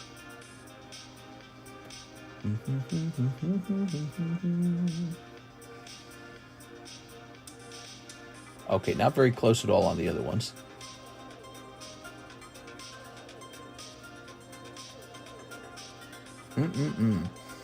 Karis and I continue to watch Walking Dead Season 4. It's a little anticlimactic because it's like, it's the Governor 2.0, isn't it? Here's Snorlax. Jungle, the only pack break going on. Currently, it's the only pack break going on. Jungle. Oh, wait, no, there's this as well, isn't there? So, for those of you that are interested, there's an Ancient Origins break going on. It's a $20 break where you get half of the booster pack. One person will get the hot half of the pack, and the other person will get the cold half of the pack. It's a $20 buy-in, and we only need 8 people to buy in for it to go off. So there it is, Ancient Origins. There we go. All right.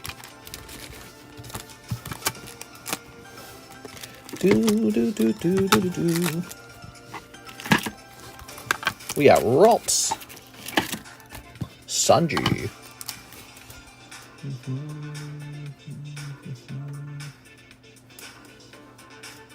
I ought to make a break where it's like all my worst slabs, but in like a huge pile, and you just get to have all of them. One person gets all of them. We'll call it the junk slab break. We'll mark them down by 75% of their value, and then one person just gets all of them. All right, so here's this stupid looking guy, Kofu Xenos. Look at that, Gandalf, friend of the Shire. Is that looking hot over time? I think that's looking good over time. The Thing. Ooh, Skarmory. Victory Bell. Oh, yellow Wigglytuff.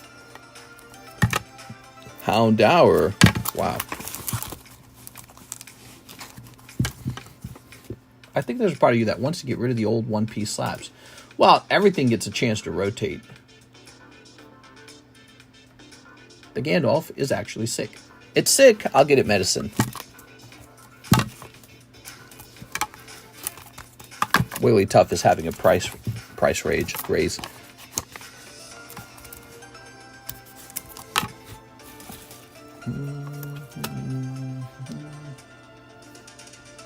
So let's take a look at yellow Wigglytuff.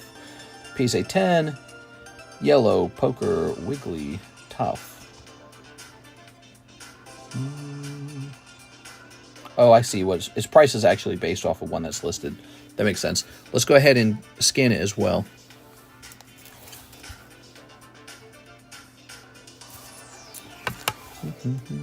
Oops, why did I close that? Pop 4. Wow. There's one spot left in the booster pack. There should be at least 2 spots, actually.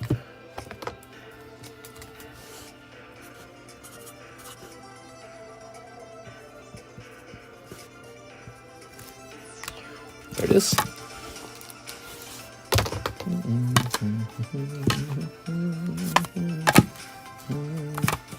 Ooh. Meganium. I can barely explain him.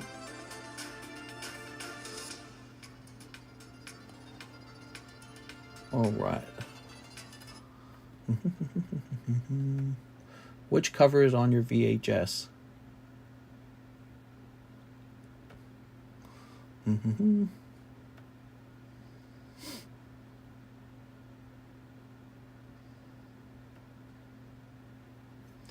All right.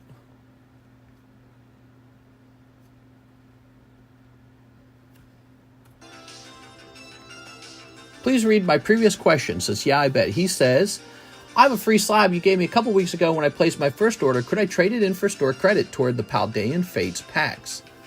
Towards some Paldean Fates packs. Was it like really good? I'd probably not. I'd say I wouldn't like to hand the cards out for free just to have you turn it into cash. I mean, kind of makes me feel bad maybe. Let me think about it for a second. You know, if you could do that with the slab, that would make me not want to hand them out anymore. All right, let's see. Here's Brock Becker, a spot in the Jungle Card Pack Break. You got it. Yeah, I like handing out the extra slab as just sort of like a gift. Sort of like a first-time gift. I don't do it all the time either. There we go. All right. Very nice. Got Snoopy and Charlie Brown. What? Yeah, I guess that makes sense. No worries. There we go. So we've got a 1, 2, 3, 4, 5, 6, 7, 8, 9, 10. One spot is needed in the Jungle Pack Break, and then it activates.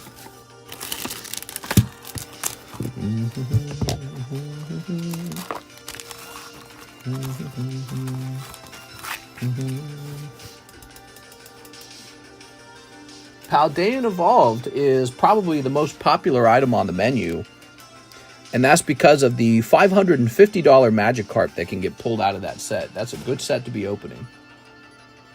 Someone take that spot so I don't. Terry's getting impatient. His palms are getting sweaty. His mom's spaghetti. I bought a spot, says Brock. Did we already put you in? Yep, Brock's in. Not the Flash Beagle, the one you're getting signed. Has there been a decline in the hobby this year, or is it just a misperception? Well, I mean, we're just one small group. I don't know if you could argue that there's been a decline in the hobby based on how well or how badly we're doing. But I can tell you, based on last year's sales, we're pretty much neck and neck. Nothing's really changed from last year. But there has been from my perspective, there has been a decline in the hobby from the year 2021. So after 2021 began a decline, and each year we get further away from that big Logan Paul opening that grabbed so many people's attention. So I don't know if anything like that will occur again in the Pokemon card hobby, because it was such a just insane time. It was like everyone agreed that was super cool, and they wanted Pokemon cards, and and prices exploded. But so that was a while back, and I don't know if we'll see a big explosion like that again soon, but that was an unusual time period for how big of an explosion that was. Now, this is more like how the hobby was before the big explosion, which is still really busy. Here we are, we've got a Voltorb. Start showing off Prime drinks. Yeah, there you go. Coax Logan Paul back. All right, there's a little rotate. Do you happen to have the SV49 Zard? Scott Trimble, I do not have SV49 Charizard. I sold all of my SV49 Charizards, and I did not replace them. What do you think of that?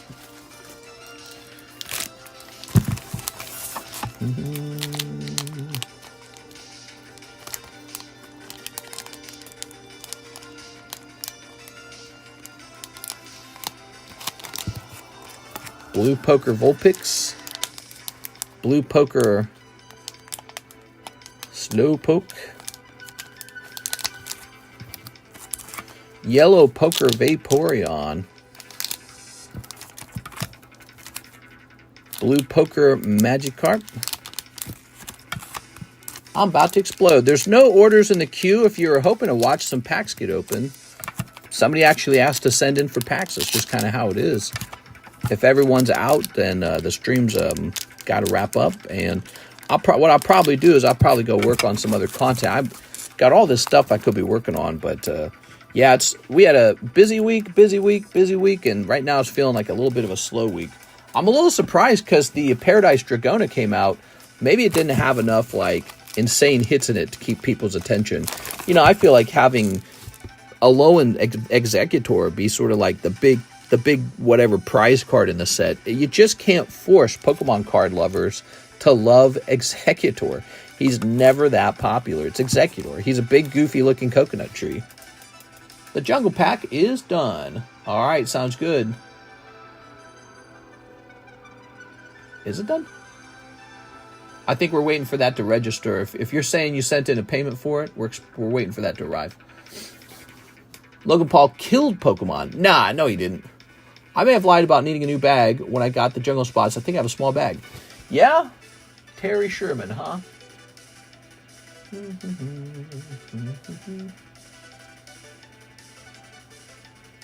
I almost thought it's crazy. I almost felt like I saw a box for you, but no, I don't see a box. Oh, Astrodine Tagorda had a box. That's what was going on. All right. He's got kind of a similar name thing going on. I know I bought a spot in the pack as soon as I asked how many spots were open. What's the Weiss Mickey Mirror? You missed it in my Disney order the other day. Oh, are you saying you have a pack that I need to fulfill that was never fulfilled? Because I can go fulfill it right now. Weiss Mirror Mickey is just sort of like this video game style Disney product with 3D artworks of Disney characters. It has like a really cool Mickey Mouse pull in the set, but he's pretty hard to pull. All right. Let's see. What else is over here? If you sent in a spot, Brock, that does not finish it. It gets us to 10, but not 11. We got 1, 2, 3, 4, 5, 6, 7, 8, 9, 10. We need one more. It's an 11 spot pack. There we go. Look at this. Oh, yeah, I bought this recently. Look at that. Isn't that pretty, guys? Wow. I bought that recent. I didn't know how to price these old BGS slabs. There we go. Ooh. Holy moly.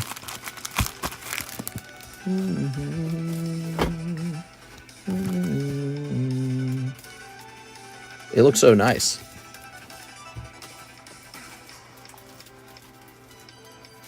What else is in this box? Blaine's Moltres, Heatran, cool Porygon.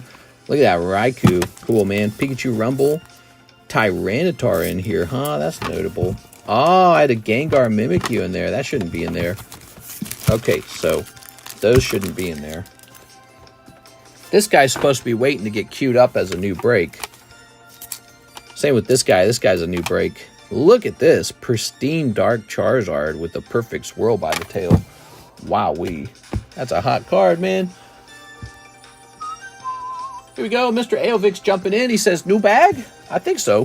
Here you go, Mr. Aovic. All right, guys. And with that, we have the 11th spot filled out. There we go. Very good. Stick around, guys. We're opening up the Jungle Pack. But first, let's get a rotate here. There's PokeBruh. PSA 10 PokeBruh. Charizard Hidden Fates 10. That's the Gengar break. That's Pidgeotto Carddass 9 and Tyranitar Ancient Origins 9. I notice I'm left with a lot of 9s over time. All right. They definitely sell slower. So you ready?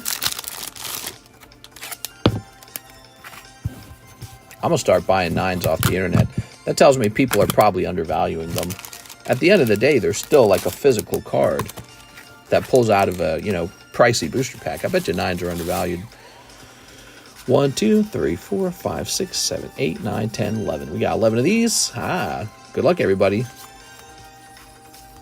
PokeBruh seems so wise and knowledgeable.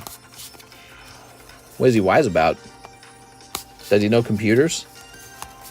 If he doesn't know computers, then he's not wise. Look how green the Wigglytuff's eyes are there. Isn't that cool? Which Fancy Houndoom was you talking about? I think I had him in a box just the other day. It was one of the e-reader ones. Must have been Aquapolis.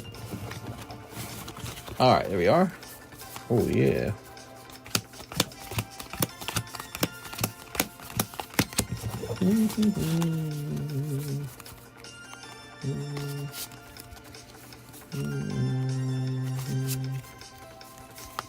I can tell it's a slow week. I can tell it's a slow week because there's so few slab away payments coming in. On a good week, people make big progress on their slab away payments. People must be tight on cash right now. All right, give me a number at this point. Adrian really wants me to do 6. Adrian, you got to guess a number afterwards. Terry says 3. You're in here, Terry. 1, 2, 3. You got it. All right, Terry, hopefully you just gave yourself the rare. Probably not. Let's see what happens. What's the rare pattern from the back? Is it number 4? I don't remember. Oh, wow. Dude, I'm an expert in opening up these packs. Somebody's getting Spearow. Good luck. Okay. What do we got here? That's Terry Clyde Sherman. All right, Mr. Terry, you got 6 spots in here, right? Picking up Parasect. Cool, man. Check that Parasect out. Parasect. Terry Sherman. There's Marowak. Remember, one of the cards you want to pull from here is Pikachu. All right. Here's Terry again. Primate, cool. That's 3. That was 3, right? So I think the next card is a rare card. All right, will it be Terry? Boom! Terry! Wow, Terry. Easy. All right, we'll keep this facing forward like this till we can see what it is later. Now, let's see what this next card is. This is Brock Becker. Mr. Brock, you were close to that rare spot. That's looking like a non-holo to me. If it is a non-holo, the best non-holo pull, I think, is Snorlax. Hey, you got Cubone. That's great, Brock. So for those of you on the common side of the pack, you're hoping for a Pikachu. A Pikachu 10 is going to get you some money anyways. Oops, Matt Hedrick, Mr. Matt. I received anything in the mail yet. Here we are. Are you saying you ordered shipping for me? Is that what you're saying, Brandon? This is Matt Hedrick. Mr. Matt. Sorry for all that trouble with your Magikarp there, Matt. I was teasing you a little bit. Wasn't there another pack breakup? Just this jungle one. This jungle one and the Ancient Origins break. But you guys can tell me what you want to break next. What do you guys want to break next? Here's Aovic. Mr. Aovic pulls. Execute. Oh, God. I thought I did LOL. It's been a couple months. Here we are. What's the name on the bag, Mr. Brandon?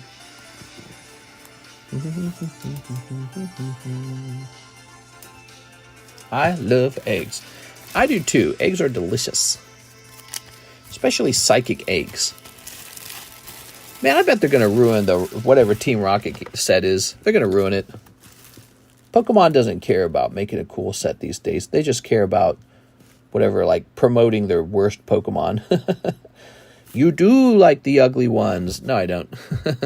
See this stupid one we designed? Now you like it because it's dark. I need dark. It's called Brandon Lower. Okay, you got a Brandon Lower bag, huh? Well, I guess the first step would be to know if you sent in for shipping. So why don't you check your PayPal payments or however you were paying? Why don't you check that for me and see if you sent in for a round of shipping? Here's Oddish. Okay. So that's the first step you can take is you can make sure you sent me $9 for shipping. While the music died. Tired of the music dying. I need to change the rules on this. Smash Brothers. Nah, I don't want to listen to Smash. Okay. Matt Hedrick. Here you go, Matt. You're going to pull Goldeen. All right. My bad, Joseph. God. Yeah, what the hell, dude? Mary was with her husband, and God's like, mind if I knock you up? Oh, Joseph, I'm pregnant with God's baby. I'm still a virgin, in fact. Okay. Whoa, really? Yes. Kevin Vu. All right, Kevin, this is the only unknown card. Could it be Pikachu? Boom! It's Meowth. Kevin Vu, Meowth. After you got a cat, I said Mew.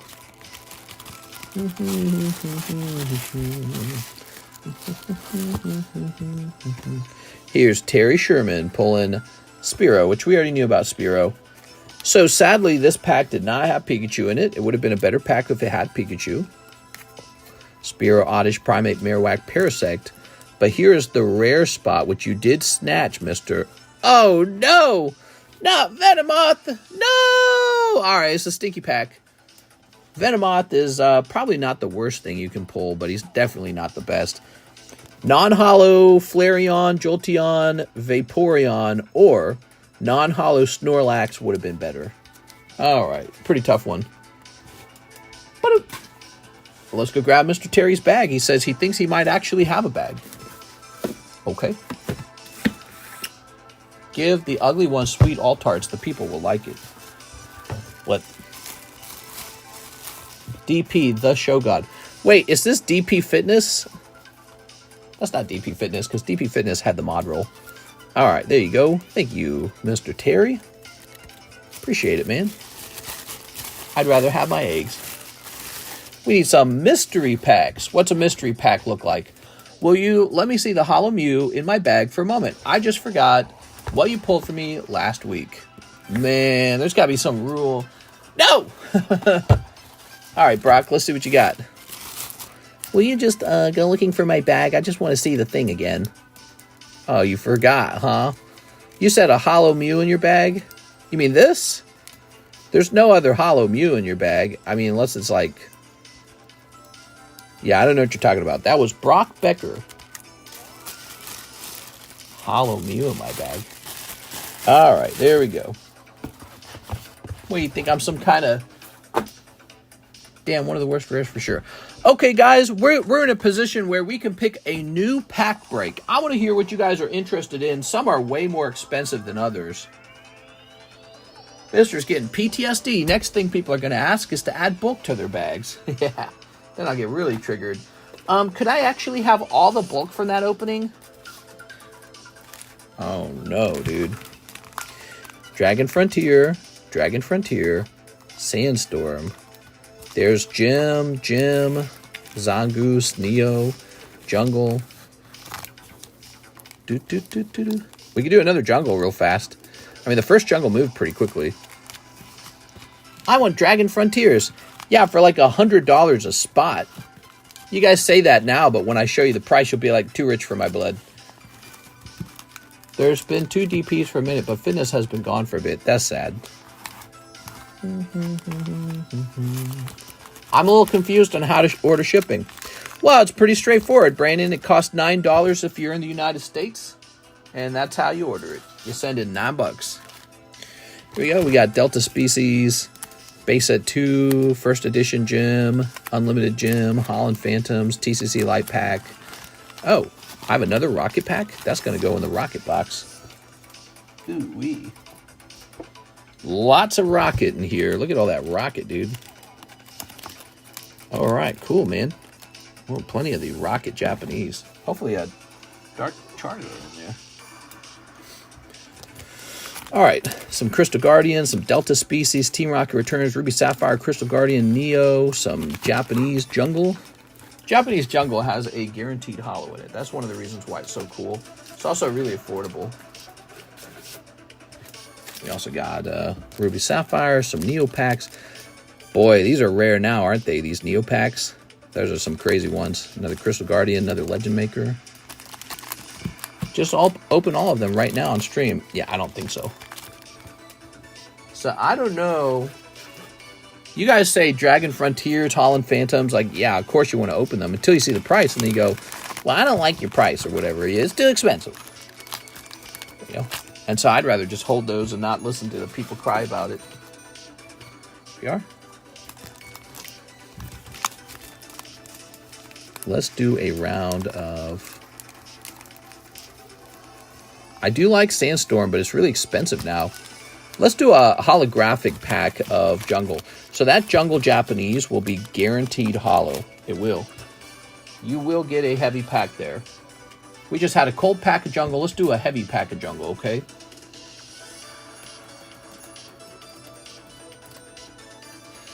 Per spot with Crystal Guardian be insanely expensive. Like $100 per spot, probably.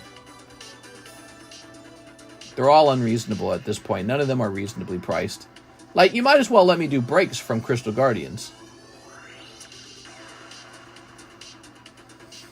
Alright, let's see.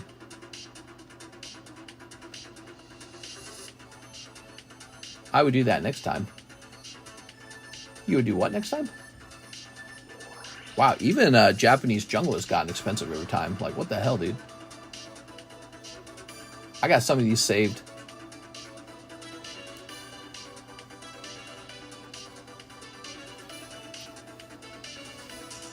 Crystal Guardian. How much for Japanese Jungle Spot? Hold on, we're calculating. I'm calculating these Chi-Chis right now. All right, you ready? So it's going to be $29 a spot, guaranteed holographic card. There's only 10 spots, unlike the unlimited one where there were 11 spots. So the price is not that different from an unlimited pack.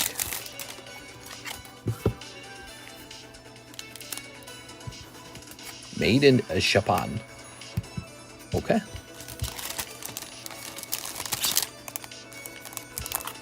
There you go. Add a PSA 10, they're all over 5K. We need a shiny, very mystery pack mister. There we are. What do you want in the mystery pack? What does it have in it? Give me an idea of what it has inside of it. There we go. I generally don't like mystery packs. There we go. I've done mystery packs in the past, and I've made money off of mystery packs, but in the end, I don't like them. All right, we got a new order here. This is our friend Joseph Jones. 10 Pokemon Carddass and shipping. I also have a Cool Kids bag and a slab. 10 of the Pokemon Carddass. You got it, man. Oh, yeah. Carddass is so good. Pull that out of the way. Ready? We got 1, 2, 3, 4, 5, 6, 7, oops, 8, 9, 10. Whew. So the Carddass singles have been popular. Those are getting slammed. Oh yeah, Magnemite. Ivysaur. Cloyster. I like this. The little shooting spikes. Nidorino. Look at this coughing. He's exploding. That is so freaking cool, dude. That was drawn by Ken Sugimori, everybody. There's Starmie. Spearow. Oh, yeah. Look at that. Holographic Eevee. Weepinbell. One of my favorite Pokemon. Oh, my God. And Nidoqueen. All right. Mr. Brandon Lower, I got your shipping request. I'm also going to need your address. So if you need to send me an address, look for my email address at the top, or look for my email at the top of the description, okay? Sound good? All right, Joseph. Wow. Mr. Joseph. Oh, yeah. So what I recall is you've done very well in the Carddass, so no pity pulls for you. You got that really nice Charizard and Gengar. Let's go ahead and grab your baggie over here. Look at these pulls for Joseph Jones, guys. He didn't pull Magikarp, but he did pull a Charizard. And he got Hydrapple. Wow. He got Altart Terrapagos. So cool. Bulbasaur and Double Squirtle. This is from Stellar Crown. It's also new. It just arrived, guys. So you've got a lot of choices. Stellar Crown, $4.5. Give it a try. All right, awesome. That reverse Delta Beedrill might be my favorite Beedrill. I like Beedrill too. Did you know that? I'm more of a Beedrill fan than I am a Butterfree fan. How does this work? So it just sticks out of the bag really awkwardly. We'll let Alexis handle it, I guess. Can't decide if we want to do this or if we want to do top loaders. Because top loaders seem like a better system. Mister, you got one of those? Japanese Beedrill. I think at one point I had a Delta Species Beedrill. At this point now, though, I've only got a couple Delta Species. Like, I whittled my my group down. Joseph Jones. Here you are, Mr. Joseph. Joseph, you're a huge supporter. I really appreciate all the orders you've made in the last couple weeks, man. Thank you so much. I'm glad you pulled that Charizard and Gengar. The Shiny Vert Mystery Packs promise a Charizard. Whoa! Here we are. All right. There you go. That stuff's always really controlled, right, though? So, you know, it might be like a $30 Charizard. He puts it in there for $50. All mystery packs work exactly that same way. You know, my breaks work that way too, but I like the breaks better. I like them. Like, look, what do you want, a chance for a stinky Charizard or a chance for, like, an actual chase card? This is an actual chase card. So, and you don't have to, like, wonder if it's going to be in, you know, like when you buy a mystery pack, you don't know if your money's heading toward the thing that you want. With this, you know your money's going directly toward a chance for that Gengar. See what I'm saying? Like, it's like this. Let's say I had a whole case of Fusion Strike. The Gengar might not even be in the case. So you could buy Fusion Strike all day long, and you pull something else. When you buy a $40 spot in that Gengar, you're going straight toward the Gengar. You have a lot more control. And so I just think it's really good for the customer compared to what they could be buying. Got this Mawile here. This is a new break. It's the Dark Pupitar. See the green label? It means it's a good price for this. There you go. And here is Charizard, no rarity symbol. You want a chance for Charizard, jump into this. This is a no rarity Charizard. His value is probably like 1.4 thousand or something like that. That's pretty good. So we got breaks, man. Here's Aaron Rodriguez, 5 of the PRB1s. You got it. 1, 2, 3, 4. We got 4 here. All right, there we go.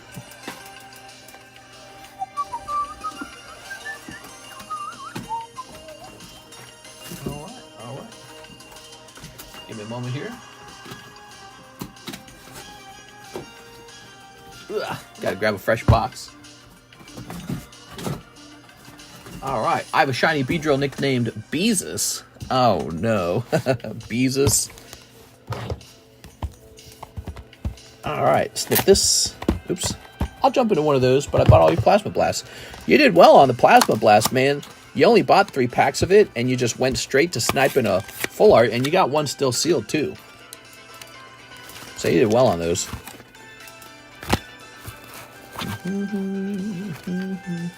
If you ever open the sealed one, let me know if it contained anything hot in it. Alright. 2, 3, 4, 5. I'm going to buy a car from the early 2000s just to feel younger. Wouldn't that make you feel older when you climb into the vehicle and realize how out of date it is compared to modern vehicles? You'd be like, oh God, I'm driving a relic just like me. They don't make cars like this no more. Yeah, just like me. All right, starting out with the full art. Okay. Some holos. Damn, dude, look at them curves, man. Do you have an extra Rayquaza VMAX Alt Art? No, I'm afraid I don't. You are?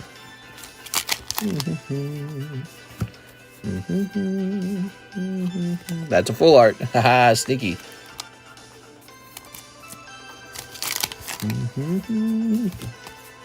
Okay. We still never pulled a God Pack from these. Okay, lots of full arts for you there. Aaron Rodriguez.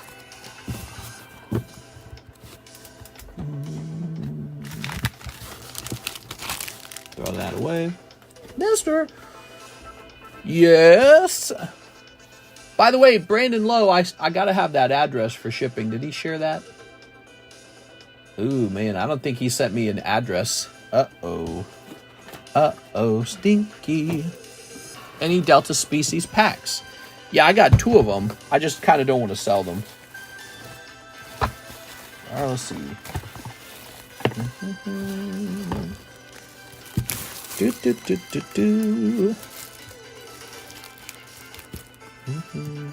Aaron, this bag is getting all the way full. I emailed it to you. Oh, okay, cool. Oh, it just arrived. It just arrived. It's funny you said that and it popped up. Perfect, Brandon. All right, so you're in queue to get your card shipped out. Tammy Lowe, 2 boxes of the Paradise Dragona. I knew I could count on you, Tammy. Tammy's coming in. She's here to pull the alt arts. Come on, Tammy. All right, Tammy, I had to stand up for more of them.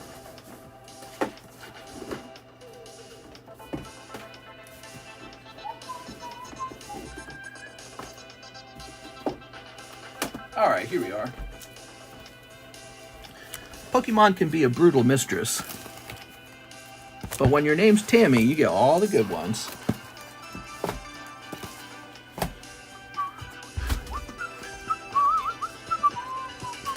Call of Legend packs? No, that's actually an area I've never touched. Call of Legends.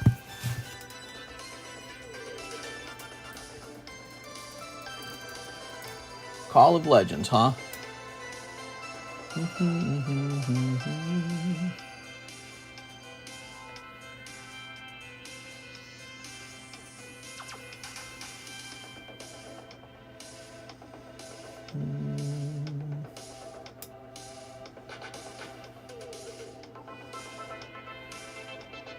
I'm looking.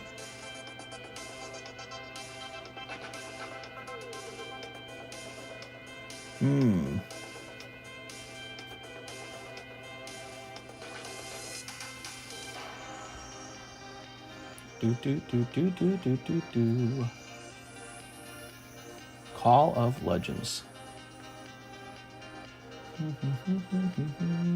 Do you think that shiny card I get will get a 10? Hopefully, if you're lucky. Alright, guys, so Tammy Lowe, Tammy Lowe, Tammy Lowe, Tammy Lowe, Tammy Lowe, Tammy Lowe. How have you never opened a Call of Legends before? I forget it exists, actually. Yeah, I really do. It's kind of like Heart Gold, Soul Silver. It's this time period that I didn't really care much about. I like the EX era a lot. I focus on the... Oh, I didn't realize that... Okay, here, let's grab 2 from here. Grab 2 from here. There we are. There we go. Haha. Okay, back to this. That's nuts! Back to you, Almond. No hollows, please. Tammy! Miss Tammy, she's too good for the hollows.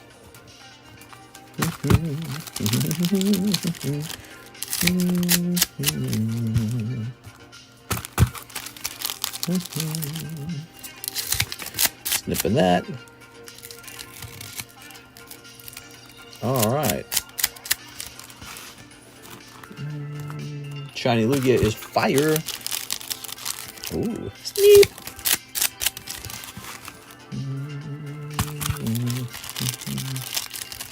Sneep. All right, all right. And one more sneep. Sneep. Doesn't this music instrument or sound effect sound like a squeaking mouse? Squeak, squeak, squeak. All right. Speaking of squeaking mouse, what happened to 6? Haven't seen 6 in like a whole day. No way, bro! Woo! All right, we did it. Wow, Tammy, are you happy you opened up some cards today? That's that very cool Alolan Executor. Talk about making a chase card. They said, you know what you guys are going to chase in this set? Executor. Oh, hold on, I will zoom. It's because I sang that Tammy Lowe song. Tammy Lou, Tammy Lou. Whoa, look at that. Wow, so beautiful. Mike's side's got to make a clip on that right away. Man, it's funny because people gave up opening up Paradise Dragona too soon. That was so close. Wow, man. How you feeling about that, Tammy? All right. I'm getting excited. How much are those packs? These are $3 a pack or $79 per box. Okay, cold. Catch that cocoa nut. I think that's what P. Diddy was doing. All right, here's Latias. Oh. Wow. I've seen Tammy get some pretty bad luck before. That was like instant luck. Oops. Big Margaritaville vibes. Yeah, we got a Margaritaville out here in Lake of the Ozarks. I thought it was a unique franchise out here. It wasn't. Margaritaville. Cheeseburger in paradise. Cheeseburger there, I said it twice. All right.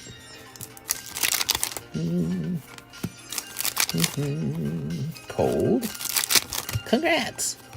Here he is, the Coconut Man. All right.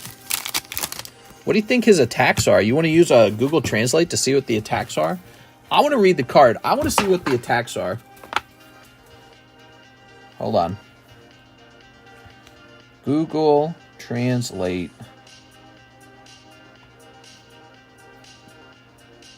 Give me the picture thing. All right, let's try this.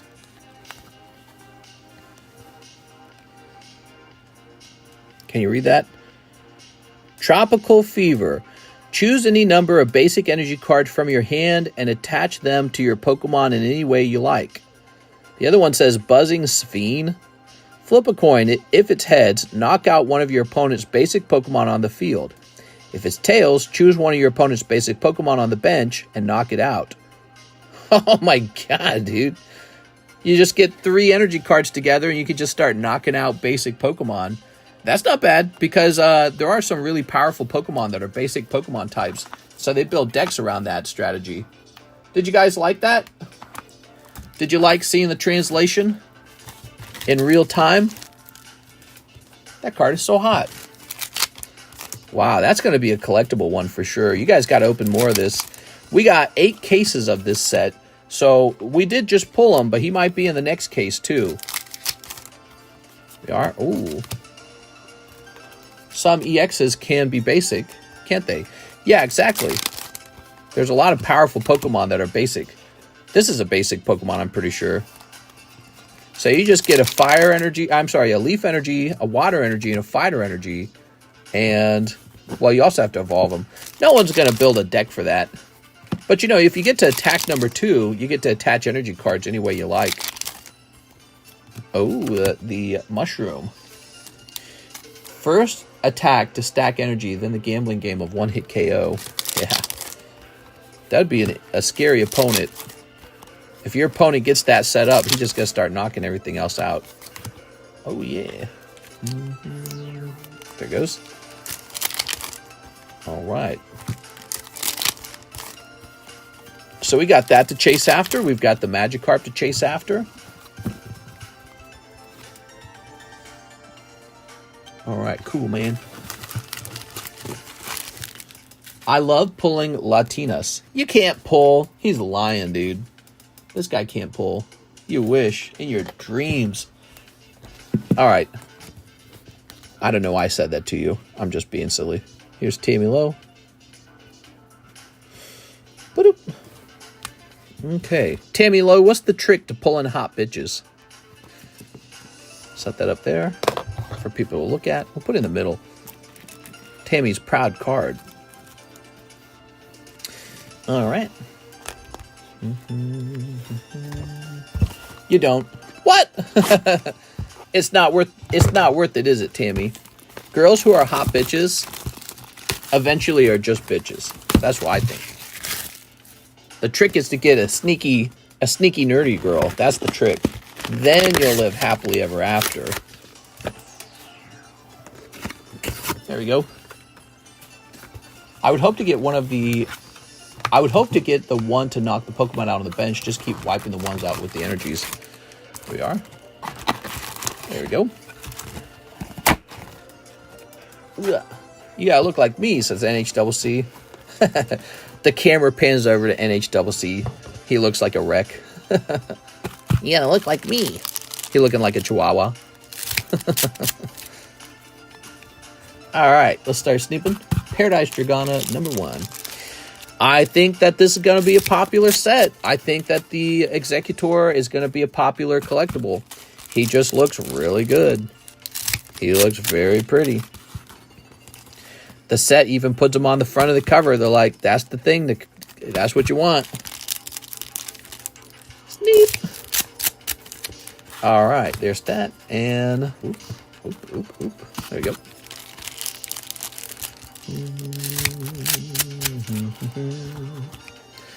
Scooby-Doo, DB, Scooby-Doo. Okay, you ready? Booty, booty, do. All right, that's a cool one. We got the bridge, a bridge too far. Let's see what else you pulled. I almost called you Jen. Let's see what else you pulled, Tammy. I caught myself. Here's Flapple. Haha. Here's an apple. Okay. Why didn't they have a Hydrapple in this set? This set should have had Hydrapple. His second attack is crazy. Didn't realize it knocks out a basic regardless of heads or tails. Yeah. Basically, if you allow him to evolve and then put 3 energy cards together, he just knocks out a card every turn. All right, well, they really wanted you to have a lone Executor because now you've got this one as well. Wow. You're all set. Plenty of lone Executors. All right.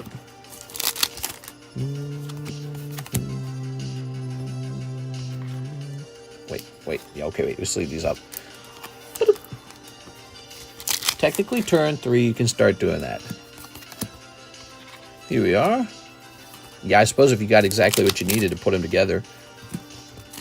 But if your opponent's bench is full of non-basic Pokemon, then he doesn't got a very good attack at that point.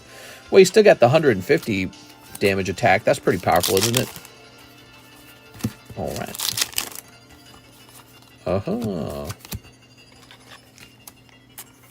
Okay. Kyurem. Scooby Buzz. All right, cool. Egg energy, evolve energy, use energy search, start swinging. Listen, swinging is something that is really not meant for everyone. You and your partner have to have a lot of comfort and boundaries and preset rules before you can start swinging.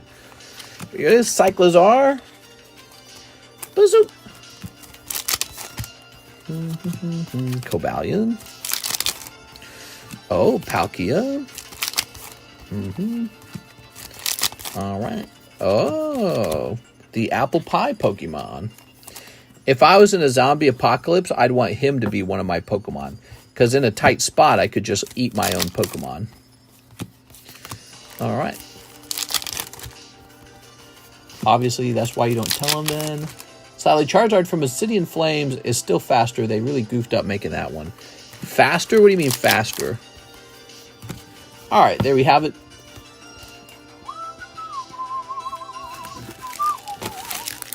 Toss that away. All right, so there is your regular Alone Executor, probably not super expensive. And you got all of your ARs, some cute ARs in here. How was that? Was that fun? Tammy, I really like that pull. I think we're going to let Mike's side do a clip on that. All right.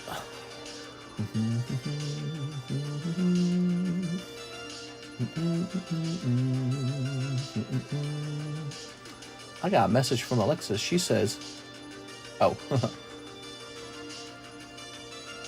Grab this.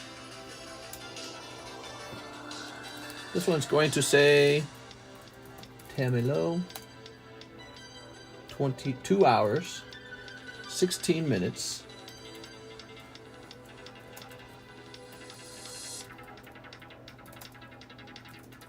All right, she pulls the alt art. How nice. There we go. Miss Tammy. Ugh. Whew, that's heavy. All right. Did we already give Mike's side clips of Licia being pulled? I think we did, didn't we?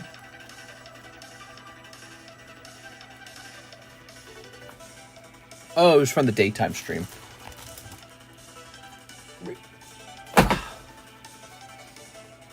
Don't forget the Licia pull from the daytime stream. All right, there we go. Just mentioned that to him. So Tammy Lowe is done. Thank you, Tammy. And now we have an order from Brandon Lower. Mr. Brandon Lower. He ordered some shipping. Brandon Warden, Bryce Wolf, Brandon Gonzalez. Oops. Okay, we've got Blake Potter Wills, Brandon Bosler, Brick, Brandon Record, Braden, Brian Sanders. Who in their right mind names their kid Brian Sanders? Here it is, Brandon Lower. Whew, he had a big bag.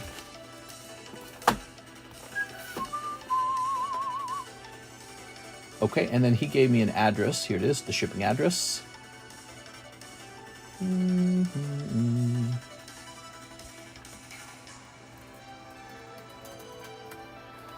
gonna hit send. Okay, let's start putting this label together. Okay, I'll just start saying his address out loud. Grabbing this. Ta-da! Let's grab his email. Why do they do this? I don't understand why it does this. There it goes. Let's grab this. All right. Sometimes they make it hard to grab the email address. I don't know why it does that. That's a heavy one. And print. All right. Woo! Brandon, you're still here. What's up, man?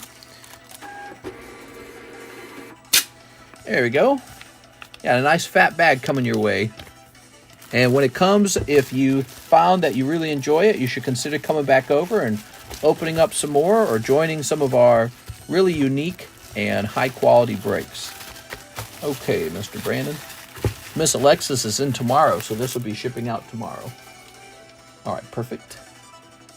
The egg form has a move using one colorless energy to search your deck for an evolution and then place it down one turn. Oh, so the egg can evolve very quickly. That's scary, dude. New Alone Executor build or something, deck build. Daniel Ramirez for 5 Paldean Fates. Ooh, the Fates. Those are a little more expensive. That's these guys. I've thought about buying more Fates. There it is, stocking up on them. I don't know if they'll be real popular in the future, but what I do know is they're an actual Charizard set. So, you know, Charizard sets can really go to the moon over time, but maybe I just save up my money for the next Team Rocket set. I've been out of it for a couple months. We are? I'll definitely not be back. No! Let me go ahead and snip this. 31 months now. Snip. Baby, come back. Do-do-do-do-do-do-do. There we are. All right. No stress. I've only read it once back when Beastars are released. What's hot right now? What's hot right now? Well, the set you just saw getting open, that was Paradise Dragona. You can get a whole box of it for $79, or you can get a pack of it for $3. You have time to add stuff to your bag. It's going out right now. You can add stuff to that bag. I don't mind. I just printed the label. I just grab it and add some more. Ooh, look at that Alakazam. But yeah, I mean, I show you real fast what's hot, okay? So if you want to see what's hot. So I don't know what you like to open, because some people like to open different things. But for Pokemon, we got 3 brand new sets. Stellar Crown, that's English. Trick or Trade is $1 a pack. And this Paradise Dragona, that's the newest set. It's even more new than Stellar Crown. Then we got Holo Live. Weiss Holo Live is brand new. Here's Nike. It's Sexy Girl cards for $4. And One Piece OP9 for $4 a pack. You have a chance for a golden manga card in here, and it's like Golden Roger or something like that. So that's what's new in terms of sealed product. We always have a great selection of slabs to choose between. We got some slab returns coming soon. And then the other thing we do is we do slab breaks and vintage booster pack breaks. So those are very popular, especially the vintage booster pack breaks. And slab breaks can move surprisingly fast too, especially when they're almost done. So that's the popular one right now, the Gengar VMAX. He's a 1 in 24 odds to take a Gengar VMAX already graded 10 for $40 home. That's pretty crazy when you think about it. Let it kind of sink in. All right, Mr. Daniel Ramirez. You got a lovely Alakazam out of there. Look at that Alakazam. I have a bag. All right, no problem. Mr. Daniel with the DA would probably be over here.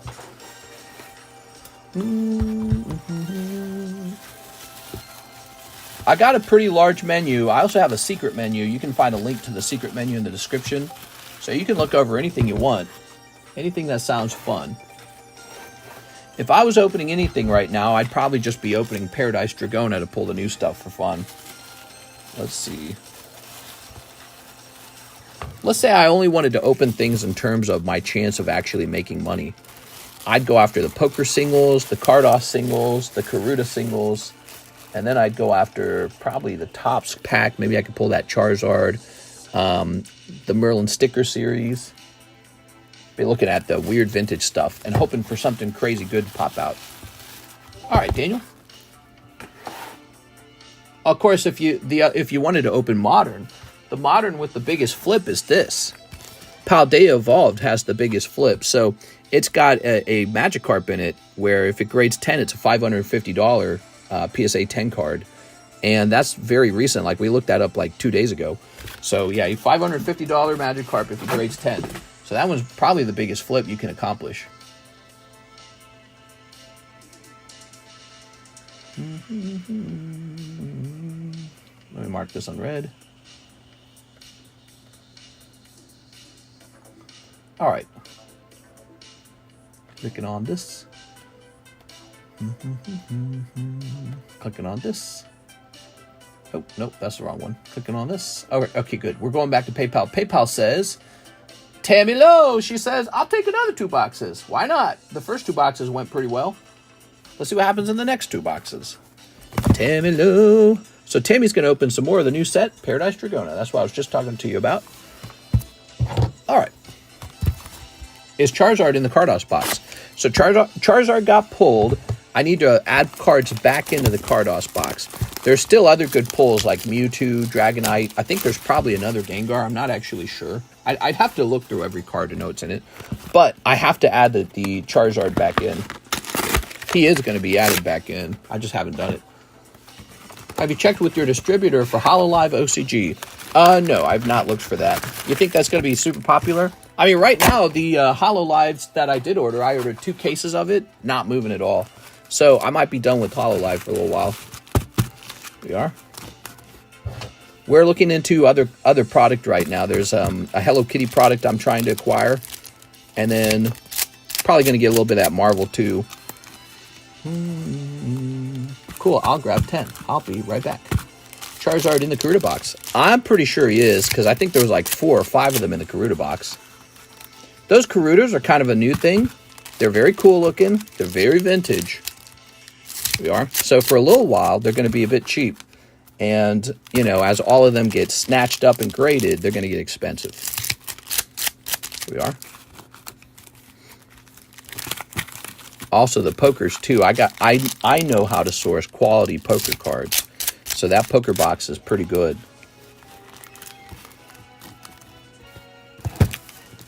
All right.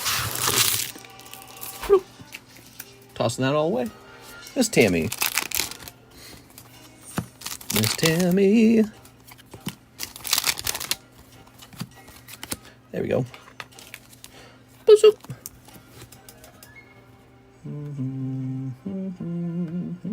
Tammy, what happened to us, Tammy? There we are. What went wrong, Tammy? I don't like this one. I don't like this soundtrack. Let's grab this one. I like the Donkey Kong one, actually. There we go. Have you seen the Surging Sparks promo Magneton yet? Yeah, I've seen it. Looks good. I'm a Magneton fan. The only problem with Magneton is I know everyone else is not a Magneton fan. So it's a real bummer. I don't expect that to be an expensive card. It could be, but it's ruined by the fact that it is a promo. So because it is a promo, it will not hold that much value. And then on top of it, being a promo, it is also a Magneton. So, yeah. Would I like there to be another really expensive Magneton other than Dark Magneton? Sure, I would love that. Will it happen? I don't know. All right. Oh, okay. Another one of these. Did the Karuta singles go up? Yes, they went way up. They got really expensive really fast. Turns out they're pretty rare. We are. Do a little research on them if you wish. You'll see that my price is actually really competitive. Let's see. Flygon. Because you can, right now, you can buy like 5 Karutas. You got it. You got the Gaifu. You can buy like 5 Karutas and get lucky and pull a Charizard out of that box. There we go. We are. Ooh, the bridge. Okay. Oh, liberal arts professor. Speaking of mystery packs, my best pull was a black and white pack. Oh, nice. There you go. One of the reasons why I don't like mystery packs, Mr. STP World, is because you have to construct the mystery pack, and that construction takes labor. And so if something requires labor, you have to actually pay for that labor. So let's say we were making like specialty mystery packs for this table. And I bought up a bunch of raw cards to make a bunch of mystery packs, right? Well, the process of buying those cards takes time. So I have to spend, let's say I hired somebody to do it for me. I'd have to pay them a wage to do that. But let's say I did it on my own time. Well, then I'm spending my free time working on that rather than doing something else that earns money. So even my time is very valuable. So either way, if you're working on the mystery packs, you're spending time. You might be able to buy them pre-made by somebody else. Well, they're going to charge you a labor fee for the production of those mystery packs. So no matter how you cut it, mystery packs have to add a layer of labor. That is one of the problems to the mystery packs. The other thing is mystery packs don't ever reveal, or they typically don't reveal, the true mechanics of how they're acquiring the cost of the product versus what cut they're taking. Like they don't ever talk about profit margins. And when you buy a mystery pack, you might just be buying a really junky mystery pack, and they don't really have to disclose that to you very well. They might even pretend to disclose it to you. Oh yeah, here are your odds. But they might know a little bit better that the odds are not quite what they advertise it to be. They don't, like what I'm saying is, they can self-report what the odds are. That doesn't mean that they're telling the truth. Here we are. Or that they're not hiding some little bit of information in some other way. All right, here we are. So those are reasons I'm not a fan of mystery packs. I personally never buy those. Here we are. All right. I actually made 300 from one once.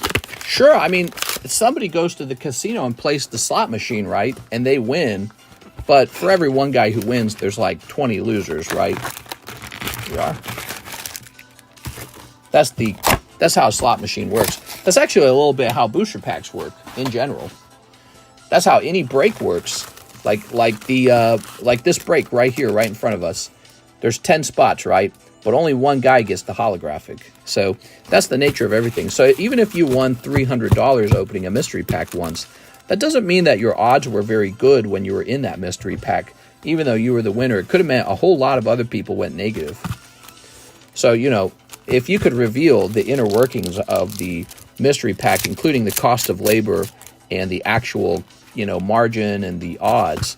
So the margin, the odds, and the cost of labor, those three functions, if you could see that, and you could see like the quality of the cards and all that, I mean, I guess then it would be more interesting.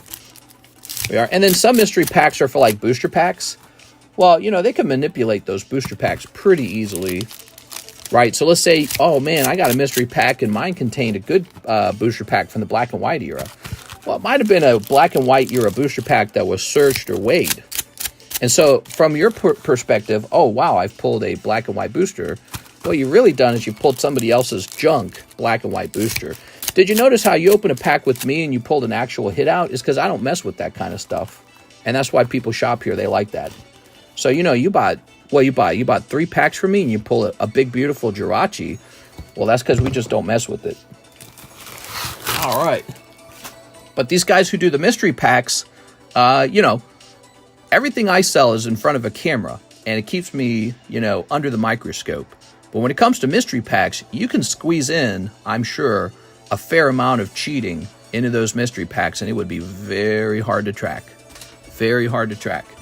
So that's what I'm saying. So I'm wary of mystery packs. I don't have a doubt that somebody out there is doing it the right way, doing it the honest way. But even just the problem of having to pay for the labor of constructing them kind of turns me off from them. All right, what we got?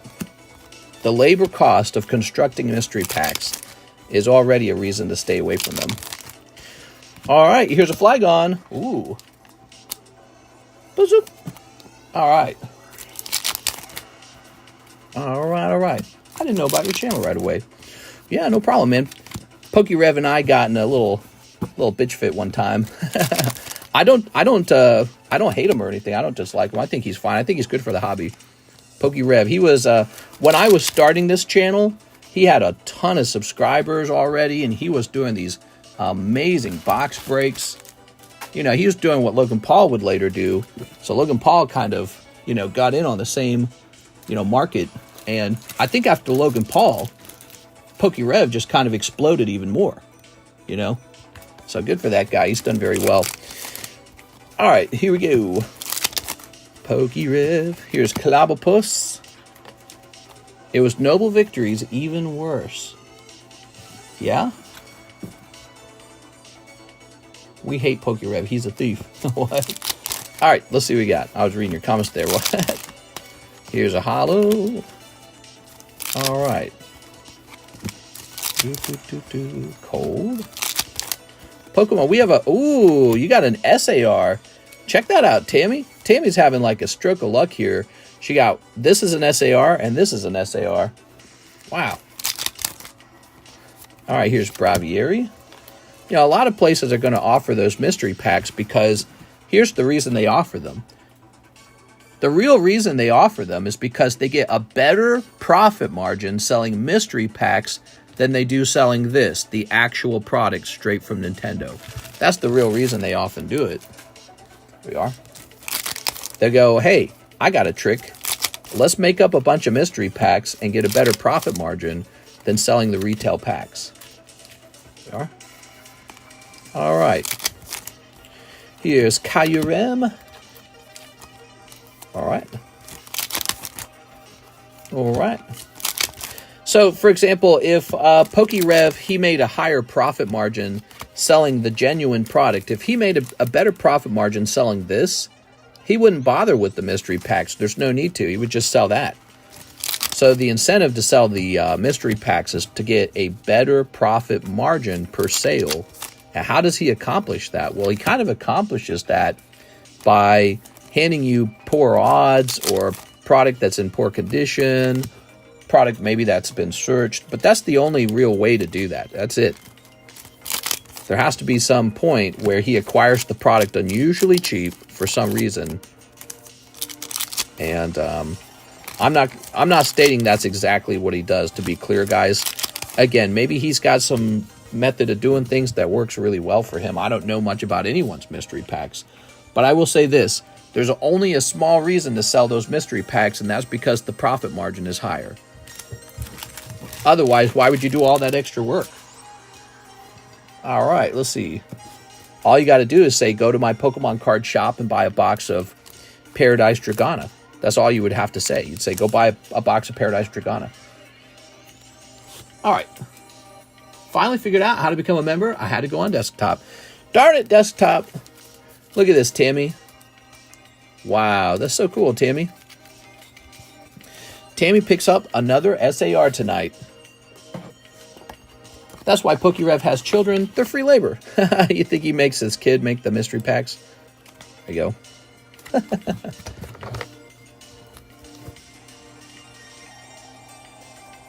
There we go. All right. No hollows, please. I stole your hollows, Tammy. All right. Get your box back here. Well, Tammy, if your box gets much more full, we're going to have to give you a second box. Yeah, a lot of stuff in here. What do you have in here? Yeah, you got a busy bag in here. Holy mollies. I fell for a mystery pack scam on eBay before. I knew better. Yeah, eBay's probably even worse. You know, because PokeRev does have a reputation to uphold at least, right? PokeRev, he's got a reputation. Somebody could buy like 100 of his mystery bags and open them at the same time, and he knows if some YouTuber does that, it looks bad, it's going to look bad on him. But you know, the eBay guys, they got nobody watching them. Nobody but maybe negative feedbacks. So those guys really, really have no reason to treat you fair. Those guys are going to screw you over for sure. All right, we have an order from Brandon Lower. 10 of the Paradise Dragona. You got it, man. Brandon Lower. 1, 2, 3, 4, 5, 6, 7, 8, 9, 10. All right. Hate how Archaludon looks like a full Archaludon. All right, let's do it. Ready? Archaludon.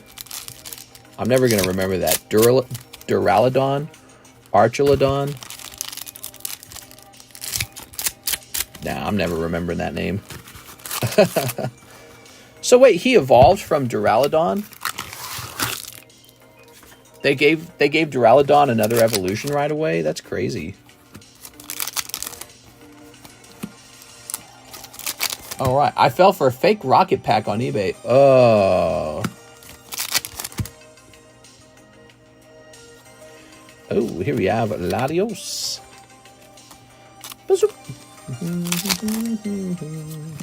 Here's Lando Butter. Cold. Here's a Rotary Fan.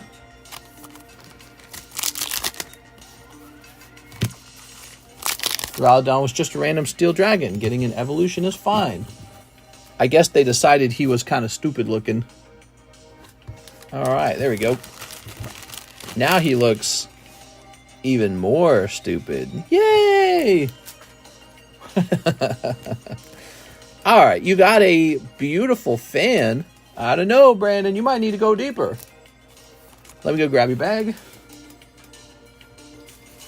There's apparently a cute girl card in this set, but you're also looking to pull Latios SAR. But the top pull is a girl card, and she sells for like $250 or something. There you go. All right, cool. Timmy Lowe's all done. Timmy Lowe. Aaron Rodriguez, 3 more PRB1s. The bridge form is worse. It gets a signature move at least. Ah, yeah. Give me my signature moves.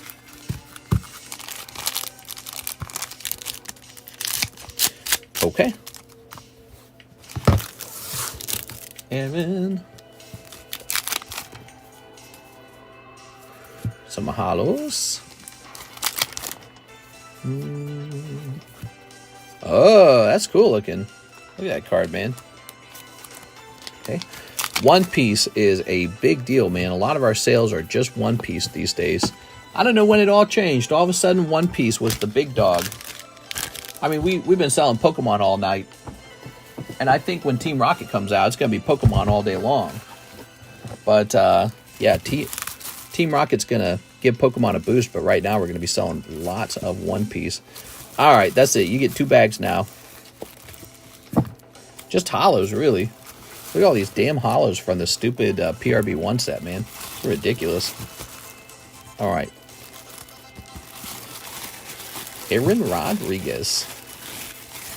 I question the value of these because you get 3 of them in a, or 3 or 4 of them in a pack. All right, here you are.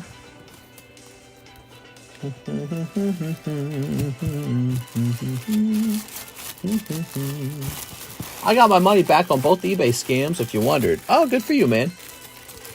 Mr. loves those abs. I wish I had abs. When I was younger, I had abs. When I was 18 years old. Did you guys have abs when you were younger? There was a point in my life where I had abs. I remember before I was 18, I didn't have abs. I just looked like a normal skinny guy. Let's see. I had 2 physical labor jobs, and they made me so fit. There you go. 2 of them. Not 1, but 2. I worked more than full-time. And then I stopped working those physical labor jobs and started looking like a normal flabby guy. And now I'm a fat guy. It's perfect. All right. Just like it was meant to be, maybe. No, I miss being muscular. Mr. Now looks like Jabba the Hutt. Hey! Joseph Jones says 20 of the Pokemon poker cards to add to my shipping. Ooh, all right. 20 Pokemon poker cards. Are you ready for this? Here goes. We got 1, 2, 3, 4, 5, 6, 7, 8, 9, 10, 11, 12, 13, 14, 15, 16, 17, 17, 18, 19, 20. All right, we'll take a look at these, and if I want to, I'll give you more. All right, we got Bisharp. Oh, yeah, that's, what the? Bonsley? I don't know. Starmie. Wow, that looks so good. The vintage Starmie yellow deck. Delcatty. Dragonair. Blue deck. Kakuna. Oh, man, that is a hit. So this card only shows up in blue and yellow. And it just looks so cool. This is a blue and yellow exclusive Gary. Here's, I don't remember the name. It turns out to Braviary, right? Skarmory. Look at that Skarmory, dude. That was the silver deck part 2. Rattata green deck, Braviary. Uxie or whatever his name is. Oh, picking up Articuno. From yellow deck. Here's Butterfree. Quilava. That's Growlithe. This is free. Tauros. Blue deck Tauros. Here is Zapdos. Snubble. And blue deck Chansey. Nice, dude. I'm gonna toss you a free one, though. All right, your free one is this Slagoo. All right, cool, man. Wow. Bonsley. A lot of cool poker cards in here. So that's the poker card box. You basically just gained a bunch of gradable cards instantly. That's the same way the Carddass box works, the same way the Karuta card box works. Same with the classic Pokemon box, $9 a card. Even the Topps box works exactly the same way. They'll give you a chance for some big cards to come out, but also they're all just really nice. God damn it, where are the Latios? 2 more boxes, says Tammy. Tammy! Language! Did you hear that? Tammy's cursing. Oh my, Tammy. I'm going to have to tell your mother. That's Gastrodon. Nuh-uh. It's Sliggoo! How close is the Jungle sub and the Gengar sub? I'll get one. They're both about 5 spots away. They're both about 5 spots away. Are your PokeBruhs kind of like mystery packs? Yeah, kind of like mystery packs. There we go. One thing to note about the PokeBruhs, the cards in there are generally not worth grading, but they are generally in near mint condition. They are, but they're not going to grade 10, okay? So they're good for folder collectors, and the way they kind of work is there's cold ones and hot ones. So if you get a cold pack, it's not going to have a lot in it. If you get a hot pack, it's going to feel a little bit like a jackpot. All right, here we are. I've been selling PokeBruhs for, gosh, I want to say like 3 years. 3 years those PokeBruhs have been selling. Same with the live customs. I've had the live customs on the menu for like 4 years, I think. All right.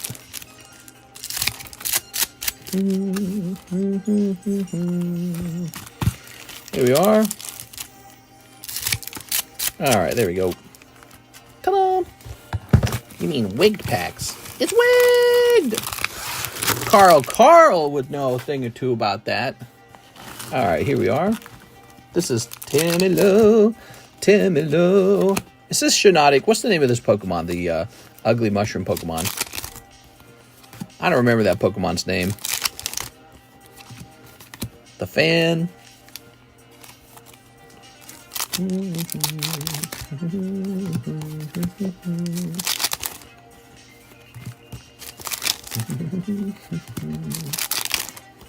Cold. Hollow. Cold. Hollow. Whew. Mushmon digivolves from Sporemon. Okay. Thanks for the information. All right. I'm going to do a pack break on a My Little Pony. I graded a number of My Little Pony cards. None of them graded 10. I guess they're hard to grade 10. But what I was trying to do is I was trying to grade those My Little Pony cards that came out of those alpha boxes. Here we are. All right, here's a hollow.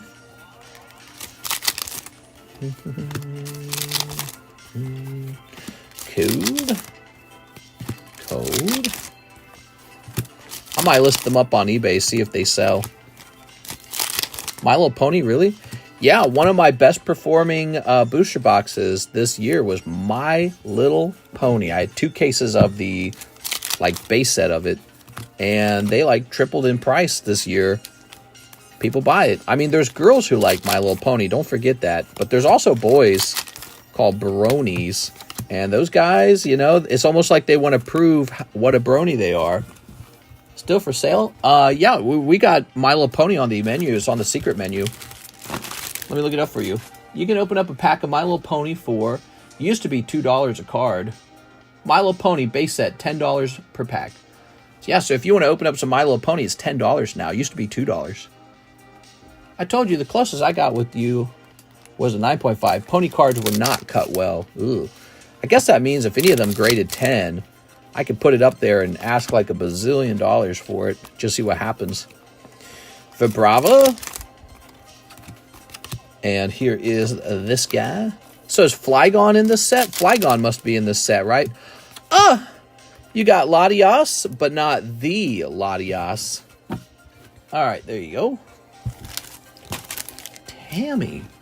Man, this episode brought to you by Tammy, bro. Tammy's laying it on thick, man. Tonight's episode brought to you by Tammy Lowe.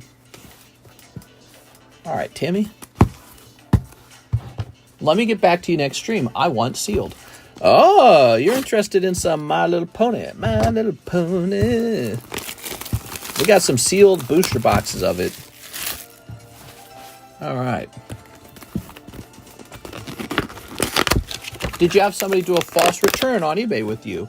I've experienced all the things you can experience on eBay. eBay sucks. We like that we just sell over here. But I'm also pretty good at fighting things on eBay. I've been doing eBay since I was a kid. I'm 35 now. My dad ran a home business on eBay when I was like 13 years old is when he started. eBay was brand new back then.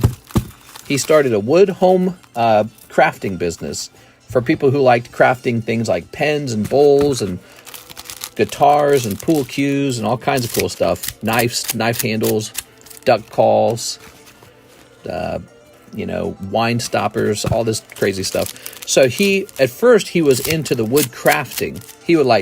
He had a wooden lathe. He was making little artisanal things, and he thought he could sell those. But when it turned out it wasn't very profitable, he was just going to get rid of it all and give up. But all of a sudden, he learned that selling the unused cuts of wood, that was profitable. In fact, it was really profitable. And it was like, wait a second. So he began a home business where he sold cuts of wood. And these were woods that were imported from Mexico, from Brazil, from Japan, from China, all over the world, but especially Mexico and Brazil. Those places have really warm weather and really beautiful trees. When you cut through them, they got all these crazy colors in them. So he became a sale from home internet business, just like what I do. And he started making me work for him when I was 13, and I learned so much from him. And so, because of that, I learned everything there is to know about eBay. Feebay, yeah, we would list $25, 25 items per day minimum. Per day, 7 days a week. He worked every single day, just like I do right now. He would come home from work, go outside, and start listing cuts of wood on eBay. And very often, he would list more than 25 items on eBay. He would list up to 50, in fact. And then on the side, I would list too. So I was a kid, and I'd list items on eBay too. I'd cut cuts of wood, and then I'd list them on eBay. Sometimes I get 10 to 25 items done. So we could have 100 auctions coming down in a week. And then when it all came down, it was my responsibility to ship it, and while he would be out at his regular job. In the end, that company produced about $35,000 of, I think it's called net profit, which is after fees, right? Gross profit is your total sales. Net profit is what you get after you pay taxes and all. So, he was making, in the 1990s, he was making like $70,000 at his job at Allen Bradley. He was into something called instrumentation. It's kind of like an electrical engineer job. And then he would come home and just work the entire day on this passionate little wood business he had. We would be cutting logs. We'd be cutting boards up. We'd be making pen blanks, bowl blanks, pool cue blanks, knife blanks, everything. And we just list all day long.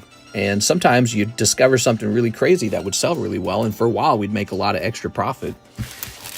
Yep, that's where I learned. I learned it all when I was a kid. Double Latias? Oh, no. Tammy, you better hope this is a double hit box, because you just got another Latias. I only sell video games on eBay because they really get stolen on me. Stolen? I had someone call me racist on eBay because I refused to sell international shipping. Can't be that way. You gotta go through with it, man. That's one thing I learned working for my dad. My dad increased his sales by learning to ship all over the world. And then he taught me how to ship all over the world. We used to type up the... so nowadays it's easy. What they found out is the average seller can't figure out how to do international invoices. But when I was younger, you had to do the invoice yourself. eBay didn't have it. Nobody had it. Stamps didn't have it. So whenever you shipped international, you printed a label, but then you had to create an international invoice. And I'd sit there typing it out on a typewriter of all things, because it was a form you got from USPS. There was a form they gave you. And my dad was like, I'm tired of writing on the form. So we're going to get an old typewriter and pop the form into the typewriter and just type it up that way. So I was working for my dad. Not only did he teach me how to create those forms and fill them out for China, for Japan, for wherever we sold stuff, which was all over the world, because that's the power of the internet. Not only that, I had to ship it, I had to pack it really well, I had to type it up on a typewriter, and then I'd be shipping all over the world. It was a great feeling, too. It's a great feeling, like, oh man, my package is going out to Japan. How cool is this? It would be something like sandalwood or dogwood or whatever it was called. and they'd be buying it to do some wood crafting, and they bought it on eBay, and now it's shipping from America, is imported from Mexico, chopped up and processed in the U.S., listed on eBay, and shipped from the USA to Japan. How crazy was that? So I was doing that when I was younger.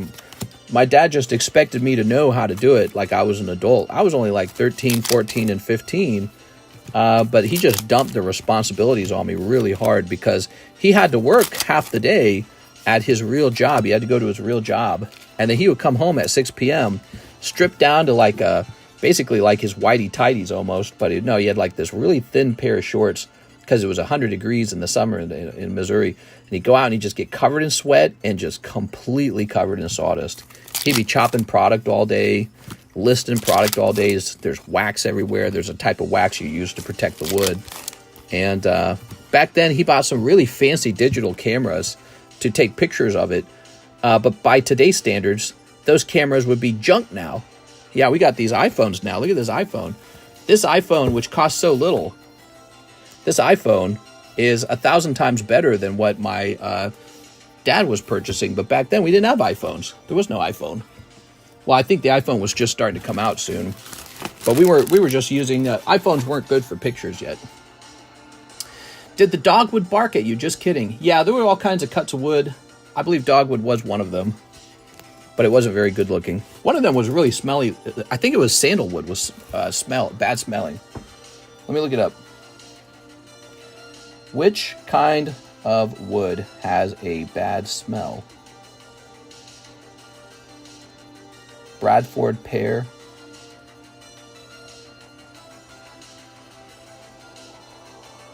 Red cedar. Lebanese cedar. Dogwood, let's see.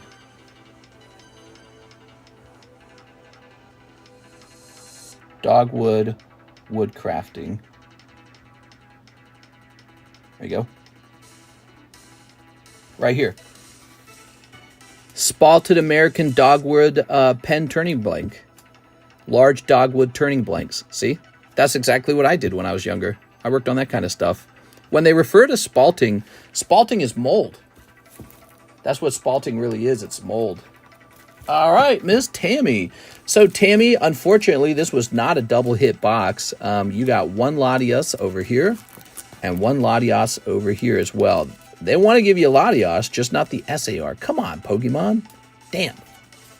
Sandalwood smells good. There you go.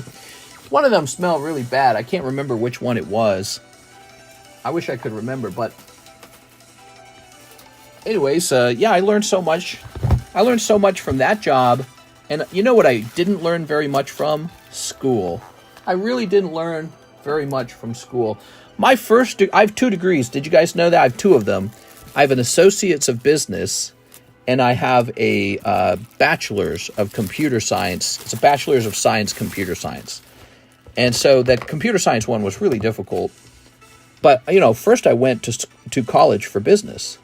And there's nothing you can learn in that college that beats working for your dad in his successful home business. Nothing you're learning there that's beating that. You can learn about product development with software. You can learn about logistics. You can learn about accounting. You can learn all this great stuff. Oh, you can learn about ethics, I guess. Ethics is important at some point. Business law. None of that beats just understanding how to keep a successful business actually operating. Just doing that with your bare hands, right? Like just being out there working beats all of that. So that really left a very strong impression on me over the years. Makes me question the education system. Like, if I had to educate my son, the most important thing for him will be to go out and run a business. He could go to college all he wants. He could go to high school all he wants. None of that's important. The most important thing is for him to run a business by himself with no help, because that's what happened to me. My dad would go out of town for a week at a time, and he'd say, all right, the business is yours. Bye. Because that was part of his job. He had to go from state to state. He would be flown out by his company. He would teach engineers how to do instrumentation by his company. That's what he did. And so I would be fully in charge of this wood business that would do something like, I don't remember our sales. I don't remember. But he would put me in charge of it, and it'd be like 100 items coming down that week, and I just had to keep it all going. And there'd be like these customers that would drive up to our garage and ask to walk around the garage and pick out cuts of wood. And I was answering emails, and I was, doing all the other, there was some social media stuff. Even back then, there was some social media stuff on woodworkers forums. So I was doing all this stuff at like 15 years old. And to this day, nothing I ever learned from reading books or from going to college ever beat that experience. It never did. Let's see. How do you feel about being in business for yourself, small business style versus working for a large corporation? The large corporation has some benefits. They can pay really well. You can work your way up a ladder, have a very prestigious role. You can put down your resume. If I put on my resume that I ran like a YouTube channel, nobody cares about that. Well, maybe they do if you're getting a YouTube job. In a corporation, you're going to get healthcare benefits. You're going to get 401k matching. You don't get any of that from YouTube, okay? So if you ever feel like my prices are too high, please remember that. I don't get any healthcare from this job. I don't get any 401k matching from this job. I'm 30. I want to retire one day. I have to make enough money to pay for the business, pay for Mike's side, pay for Alexis, and then give myself enough of a paycheck to live a nice life and also retire. So I have to put money aside for retirement. Karis is going to quit her job, and then I'm just going to be paying the health care on my own at some point. But lucky for me, I got a working wife, and she gets health care from her job. So that's a lucky thing for me. But that was also a strategy. When I was looking for a girlfriend, I said the number one quality that I want in a girlfriend is a hard worker. That was the number one quality. And I found her. Here we are. All right, health, dental, vision insurance is huge. Yeah, James Gower. So I'm lucky I get health care from my wife. But if you are on your own trying to run the same channel that I'm running, you will find out really quickly, where's my 401k? Where's my stock options? Where's my, I don't get paid in stocks to be in a big tech company. Because there are companies that will pay way better than the amount I'm earning right now. Like if I was working, I guess, for like Google, Apple, Netflix, Facebook, there's a lot of tech jobs. And again, I finished my technology degree. I finished a bachelor's of science in computer science. So I could have aggressively pursued some high-end computer science job, and I might actually be doing better with that than I am with this right now. But I did this for 5 years, and it was successful, especially in 2020 and 2021. I didn't even realize how special those years were. Those years were very special. I mean, I was in the right place at the right time in the Pokemon hobby, and it was an explosion, man. I mean, I was making profits like I didn't think it was going to last, and it didn't last. Now it's a lot more normal. It's how I would describe it. You could get into this hobby too, or you could get into this style of business too, but you're going to find out it's a lot of work, it's a lot of competition, and the profits might be a lot thinner than you realize. And you also will be tempted to cheat as a result of that. You'll be tempted to do a bad job. So, and then your customers figure you out and get upset about it. So that's the nature of Pokemon card shops. All right. That's why I don't trust Pokemon card shops. They make me nervous. All right. Especially Pokemon card shops that are done by, I don't know, new guys who aren't already rich. And that's sort of like discriminatory, isn't it? If a guy's rich, I'm going to go, this guy doesn't give a F about, cheating. But if a guy's kind of poor, I'd be a little nervous to buy Pokemon cards from him. I'd be like, I don't know, dude. But let's see. Parents rule. Damn, I was out here prioritizing a girl who would love me. Should have found a harder working, lol, joking. Love's very important. She's got to love you for who you are, because you're a certain kind of person. You might have a personality type that's more outgoing and goofy, more reserved and quiet. Maybe you're very wordy like I am. Maybe not so many words. But she's got to love you for that personality type. And so definitely look for that chemistry. But once you figure that chemistry out, she got to have the right values. She got to be a hard worker. You got to tell her, like, this kind of world we're living in today is so intensely competitive that if you are not a team player, if you're not playing the game with me, we are not going to make it. We're going to fall behind. We're going to be in the middle lower class or just the lower class. If you want to be in the middle class now, you have to be ferocious. And if you want to be in the upper middle class, you have to be ferocious and kind of lucky too. So you have to have a game plan, you got to execute it, and you got to just stick to it and grind.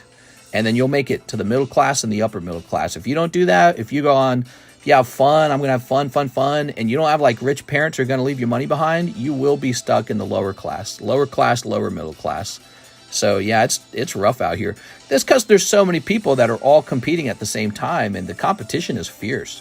It's a global competition. It wasn't always a global competition, but it is now.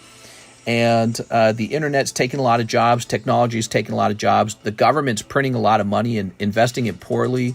This is causing inflation. Rich guys who won the game already, they're going out buying up all the houses, buying up all the stocks. So it's fierce, man. It's fierce. You can't think of it in a relaxed way. You have to be very fierce about it.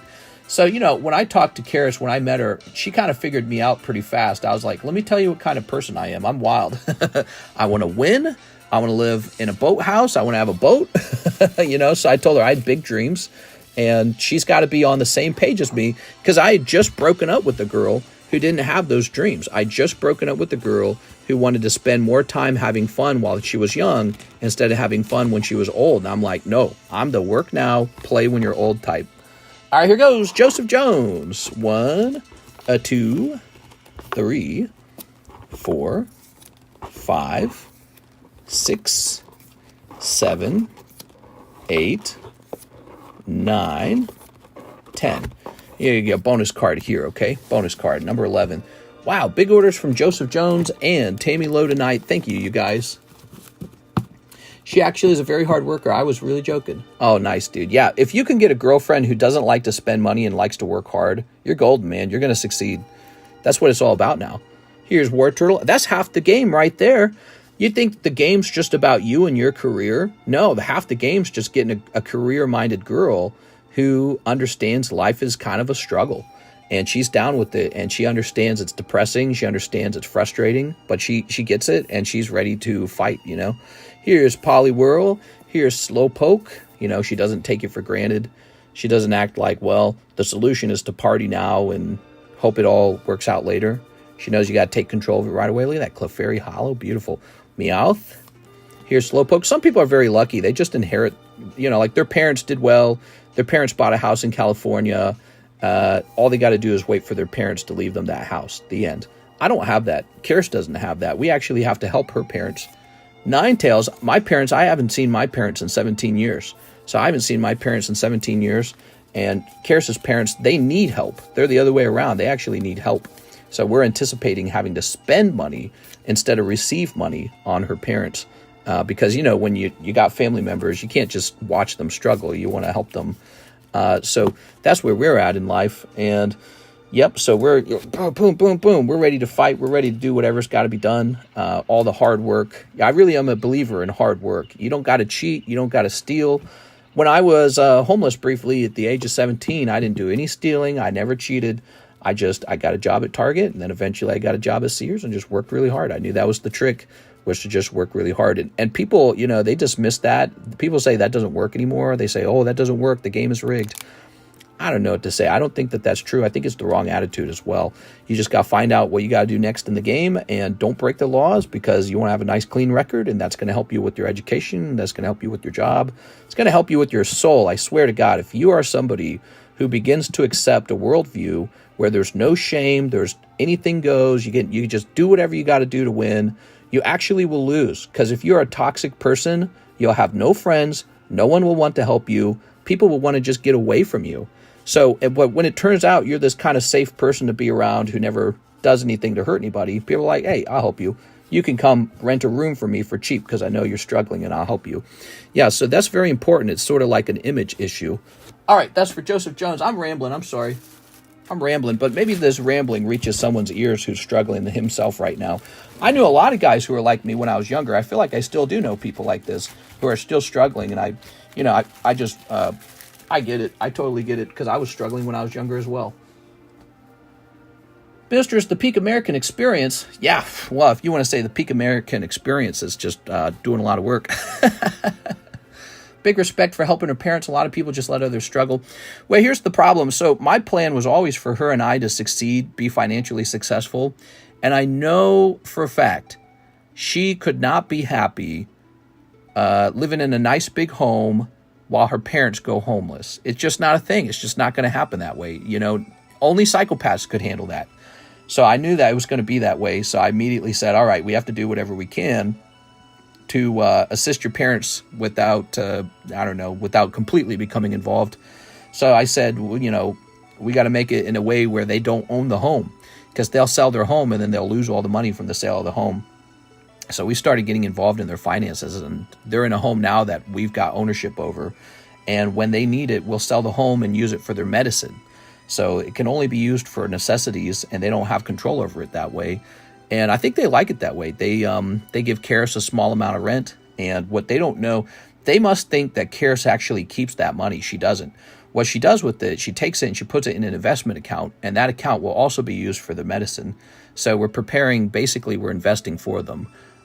And we will be helping them with their medical needs when that arises. And then they'll probably need, maybe one day they're going to need like assisted living as well, which I don't know if you guys have ever studied that. I had to study it because I was assuming we would have to buy that for them at one point. And it's something like $90,000 a year if you've never heard of that. Assisted living is big business, guys. You want to get rich, go open an assisted living business. All right, yeah, and that's actually true. So if you see those popping up around you, it's not a mistake. Somebody's done the math and they said, oh, this is where the money is. So if you want to just make money, go open one of those. Don't open a McDonald's. Open up an assisted living building for the elderly. Every couple of weeks, I get a text from my mom to send her money to help her with her bills because my lazy Pops ain't working. Come on, Pops! Ah, that just sucks, man. That just burns me up. That's a real pet peeve for me, because there's a lot of anger between the roles of men and the roles of women. But no matter how much anger there is, I just genuinely feel like it's the role of men to make money and then to just go take care of the ladies.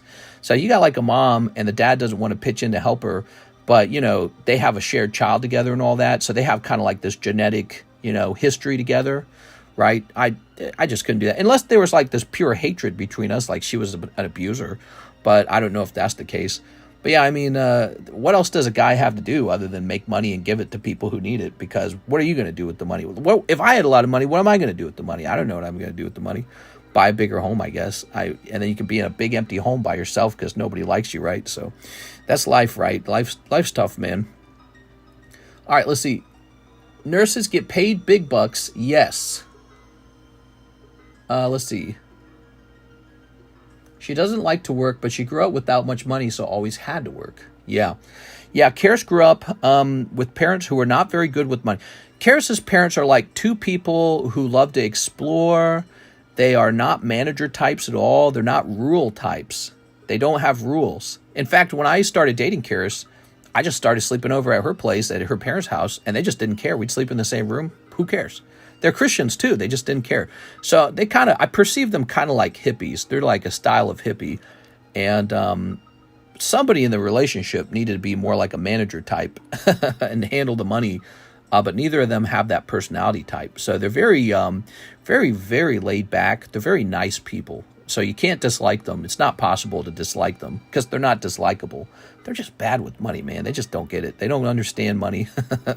So it's just always been that way. And when I first met them and started dating her and I figured it all out, I was kind of frustrated by it all. But over the years, I don't worry as much about it anymore. I think that's because Karis and I have done well enough that it feels like we're going to be able to help them and still live our life.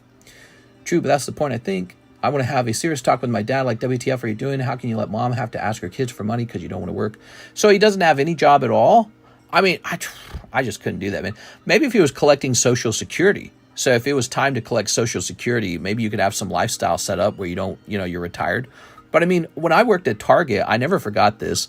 When I worked at Target, there was a ton of older people who came out of retirement to work at Target just to be around other people. So, you don't got to get angry at your dad, but, I would encourage him to get a job and to just be around people, so he could get any easy job at all, any easy job, and just be around people and be out. Because it's not healthy. I think you die faster if you stay all wrapped up in the blankets at home. I think you literally die faster if you live that way. So, get into some kind of energy, some kind of social environment. And a little pocket change wouldn't hurt, right? So if he had things he needed to take care of, car problems, rent problems, healthcare problems, you got to have a job. I can't imagine living life without a job. You don't even have to have like a full-time job. You get like a part-time job. Just work a couple, maybe like 20 hours a week. That's nothing. Like what else is there to do in the week? Pick your boogers, go to the bathroom a few times. I mean, you can watch Netflix all day, but not the whole day. I'd go crazy if I watched Netflix the whole day. So I don't know what there is to do. If you had no job at all, I'd go a little crazy. I like getting money. When I worked at Target, I loved that day, that paycheck day, when you go up to the front office and they'd hand you like a little $600 paycheck. Oh man, it was like the best day of the week. You just got cash in your hand. You're like, ooh, I can do stuff with this. You go buy the latest video game, you go buy a new computer, you go buy whatever you're going to buy. Could you imagine not getting paid? Oh man, I just couldn't do it. I'd go nuts, man. That's the best thing about life, is just getting some money.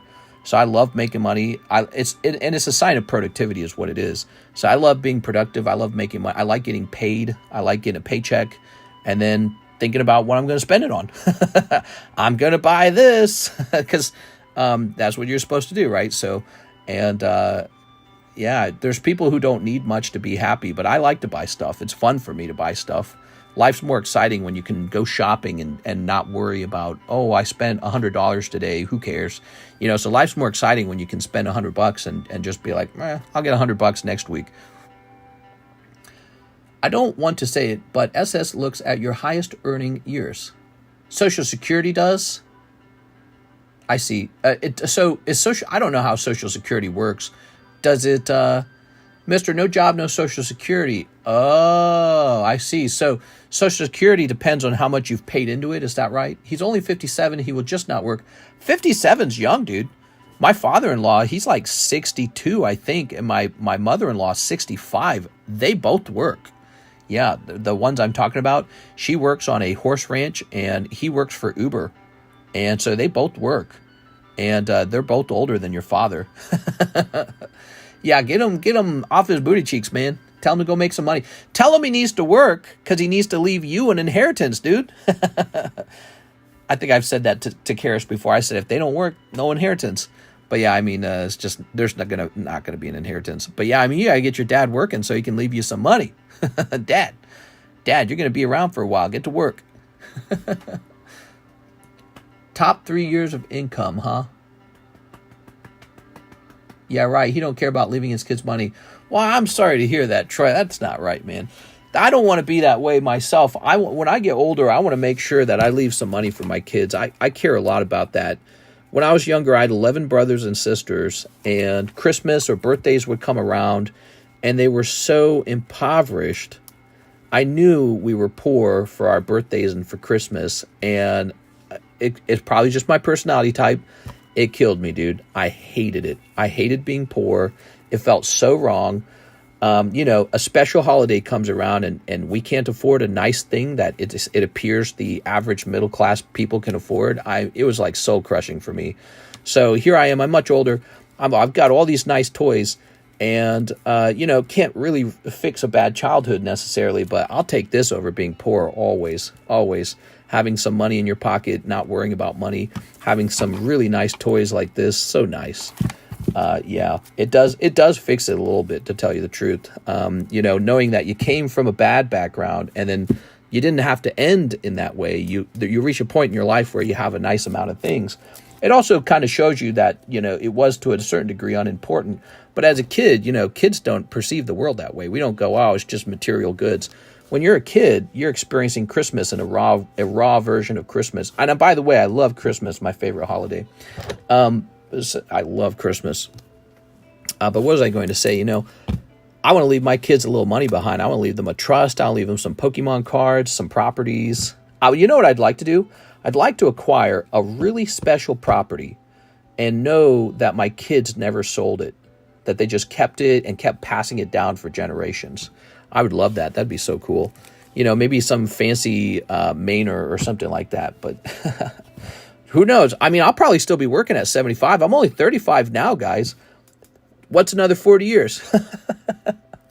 I think people retire and they go on like cruise ships. That'll never be me. I have no interest in that. What am I going to do? Lay in a hotel and get fat? I'm already, I can eat junk food and work at the same time if I really want to. But yeah, all that laying around doing nothing, it's just not me. It's not my personality type. So I like to be busy with something that I care about, that I'm working on. And I like to teach people about finances. And I like to see if people like to work hard, I like them to be around me. I'd like to show them how to make more money. So that's my personality type. That's why I work on a YouTube channel. And yeah, I mean, I'll probably just keep doing this kind of stuff forever, whether it be Pokemon cards or we move on to something else that's interesting one day. But I don't think we'll move on from the Pokemon cards. It's too good. I like them too much. Look at these Tammy Low pulls. Well, guys, I think the orders are done for the night. We're just babbling now. We do have one order from a Joseph Jones. Here it is. Let's see what it is. One spot in the Pupitar and one spot in the Mawile. So those are moving a little bit slow, guys. Pupitar and Mawile. Thanks, Joseph. All right. Okay. Drug counselor might be my next option. Mister, do you want to check Discord if you have time? I sent you a chat.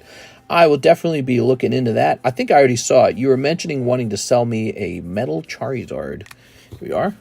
All right. I just didn't know what to think about it at the time. So this is the Gengar. This is the Rocket Pupitar.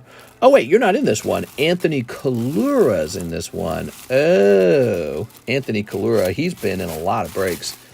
Okay, and here is the Mawile. It's got a little Diglett symbol. Okay, so we got Mr. Joseph in these now. These are shorter breaks. The shortest break is actually this one right here, the Rocket Returns Dark Pupitar.